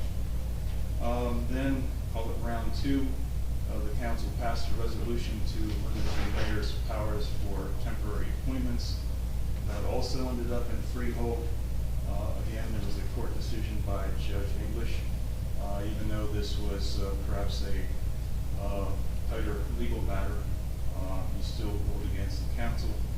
And I'm wondering if, again, we have 2 sets of charges that have yet to become before the citizens of Bradley Beach. And then I read in the paper not too long ago that the council was again in Freehold, this time on the matter of the chief of police. I read in the paper that there was legal representation for the council there. So I assumed that there was probably a 5th charge. And I'm wondering if the people in the front of the room know the full extent of these charges, if they're going to be passed along to the people of Bradley Beach by what mechanism. So I'm hoping that if that number is not known now, 4 of you, 5 of you can put together a number that can be reported at the next council meeting, perhaps during the mayor and council reports, to let us know what kind of bill we're facing. And as an aside, council people, I know you're frustrated by the current administration. You envision something that was a little bit more collaborative, maybe some sharing of the power. And, I'm not suggesting that Mayor Fox has been acting outside his authority, but I'm just saying this is not what you expected. So, on to the more narrow matter of these legal fees. It seems like your frustration has affected your judgment in these 3 instances. And you're 0 for 3 in Freehold. So the most recent judge, Judge McCarthy, had some pretty pointed comments to make to the people originating these legal actions or causing them to be originated. And I just wish you would stop it, because it seems like you're acting not to the benefit of the citizens of Bradley Beach, but to their detriment if in fact we are going to have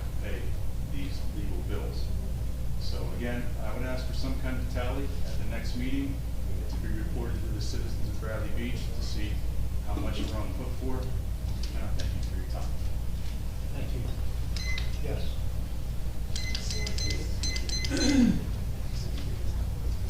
Brigitte McGuire, 610 Brinley Ave.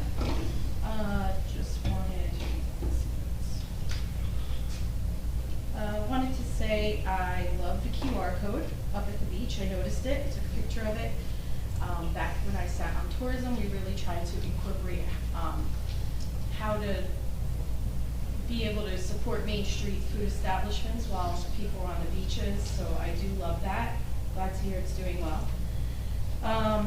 Thank you for the DPW contract update. I was going to ask about that status. It's a little sad that we're still trying to pass a budget and we don't even have a bunch of employees, not just DPW, court personnel, clerical, and dispatch. I always try to remember to include them. We don't have a 2023 contract for them, and we're trying to come up with a 2024 budget. So let that make sense. I wanted to mention regarding the church property. I forgot to mention this earlier, but we still don't have RFP information that we were told about. So is that ever happening? Like, what's going on with that? I thought we had a ton of RFPs and information, and the public was going to get that information, and we never got that, and we were just trying to sell the church. Okay, I'd like to remind everybody about the 2022 audit. We had an audit reporting material misstatements. A material misstatement in an audit is an error, omission, or misrepresentation in a company's financial statement that could significantly impact the decisions of users such as investors, creditors, or regulators. Material misstatements can be caused by errors or fraud. So I want people to understand the importance of that. I believe I've read that in the past as well. I like to remind the public and keep it on record that we have quite a journey of money missing, money hidden, money not shared, not shown where it's deposited. We had $434 of COVID funds under the American Rescue Plan with no responsive records, not even knowing where it was deposited into. We have been told $600,000 was not replenished last year for the 2023 surplus. That was already on top of the 13.2% tax increase that we had in the municipal taxes. So that's just what we've been told. We were told in 2022 that it was $300,000, and it ended up being close to $1 million. I also would like to mention library audits have not been done for several years. I want to remind that back in 2022, when Kim Humphrey was our business administrator, she used to get really annoyed and frustrated when people were asking questions about the budget that year, about the $300,000 that was found. Now she has a lawsuit against a council person because of all those questions. So I want to remind everyone that that was the 2022 budget, that she was frustrated about all those questions. And now we have close to $1 million that was not replenished into our surplus from that. Also stating possible fraud. Let's also reflect on the fact that she is still today our qualifying purchasing agent. So she's still an employee of this borough spending our money. Can we ever get money under control in this administration? Obviously not. I would like to also respond to Mr. Sharp's comments about lawsuits. If you look at all the titles of those lawsuits, all started by Larry Fox, Larry Fox's administration against the council.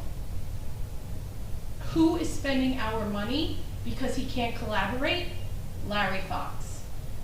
If people are so worried about lawsuit money, which they should be worried about the $1 million that wasn't replenished in 2022.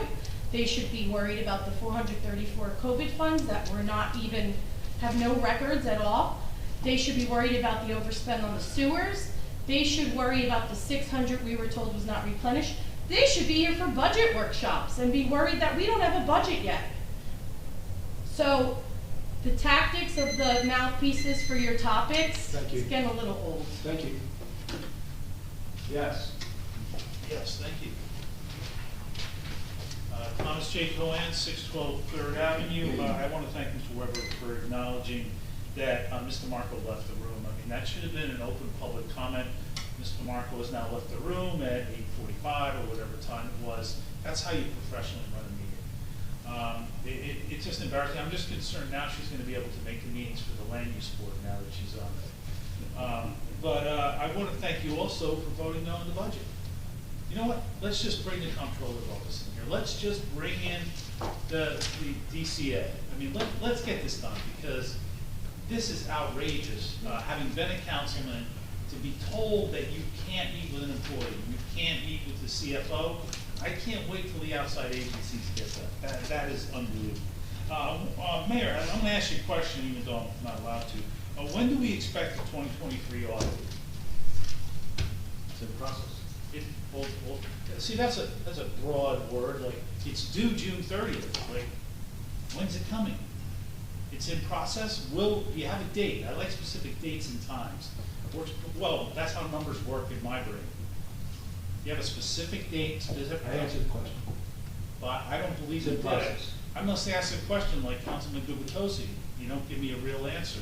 Now I understand how the budget's working. Also, I want to clarify some of the comments from the audience before, okay? And the Judge English case, the first time, it was 4 points. Mayor Fox won 1, okay?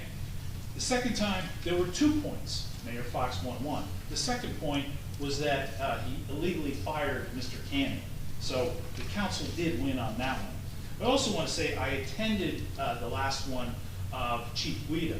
I was in the audience. And you know, one of the comments from the judge was, even though he said, wow, Bradley Beach has a lot of lawsuits, I don't blame the council for doing this. Okay? So go to the record. That's what it says. Okay? It's just more horrible mismanagement over and over that creates this. And also, no one's worried about the money that I spent on lawsuits. The illegal meetings that the mayor took, okay? No one's worried about my $5 grand. I didn't get that back. You know what? I had to put a $2,000 retainer up to file for the Oprahs that were redacted. That one, I got my money back. The town paid for that, Mr. Sharp.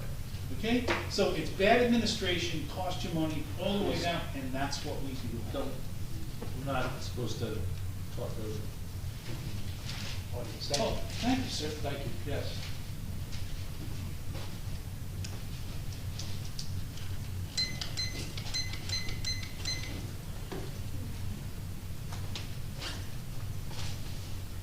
Nancy Meadow, Ocean Park condominiums.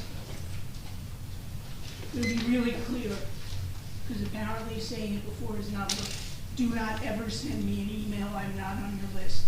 The only list I am on is for the locker, period, end of that. It is considered intimidation and harassment. It would be really nice, though, if you were to answer the letter I wrote you on April 15th. For an issue that has been going on since December 15th, and now you're telling me an employee that used to be full-time who never returned one phone call is now part-time.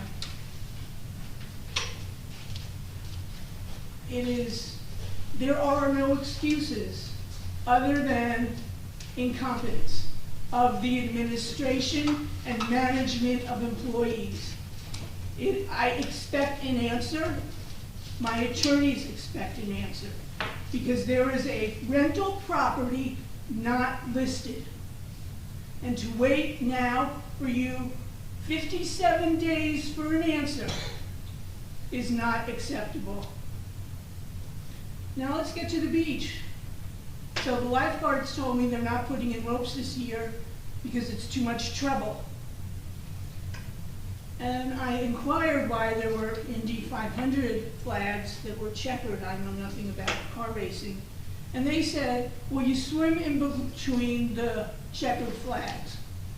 Well, if you look up what the checkered flags are for in any other realm of the world, That's the area where all watercraft are allowed, not people. So imagine how confusing to anyone that attends the beach that's gonna get. Let's get to the website. Is anybody ever gonna correct it, work on it, make it better? I went to find out when badges would be needed for the weekdays, and it said TBA in 2 places. I looked at audits and budgets. Audits is in an ascending order, which is incorrect. The budgets are in a descending order, which is correct.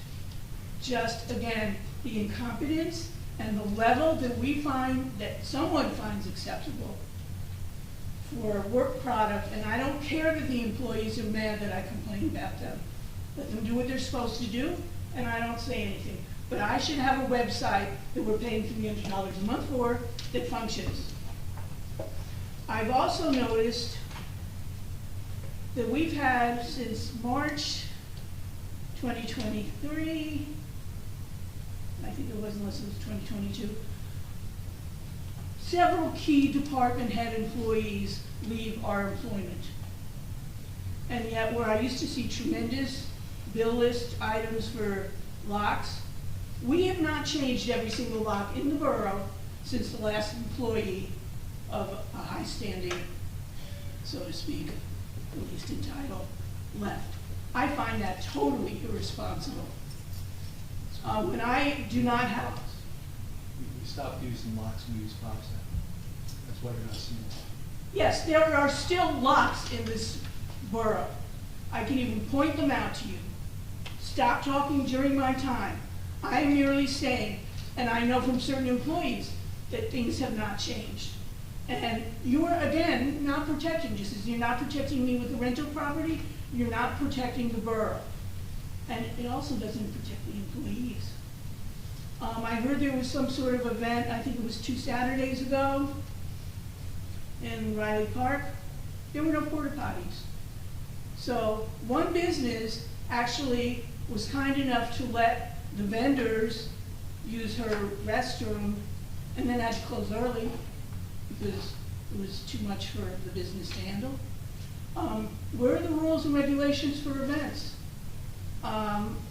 Just, again, it is mind-boggling.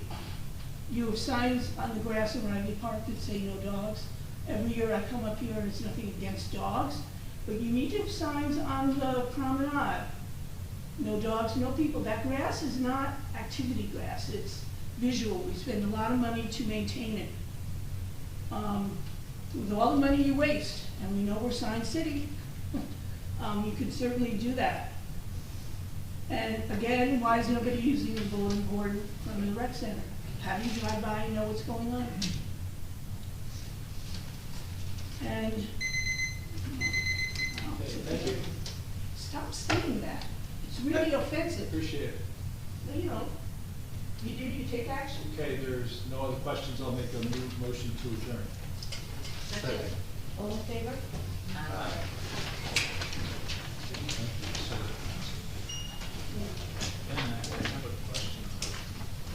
Door opens out. Where are we going to put the button? How the heck did that end up The door might not be the same double Hey, Erica? door.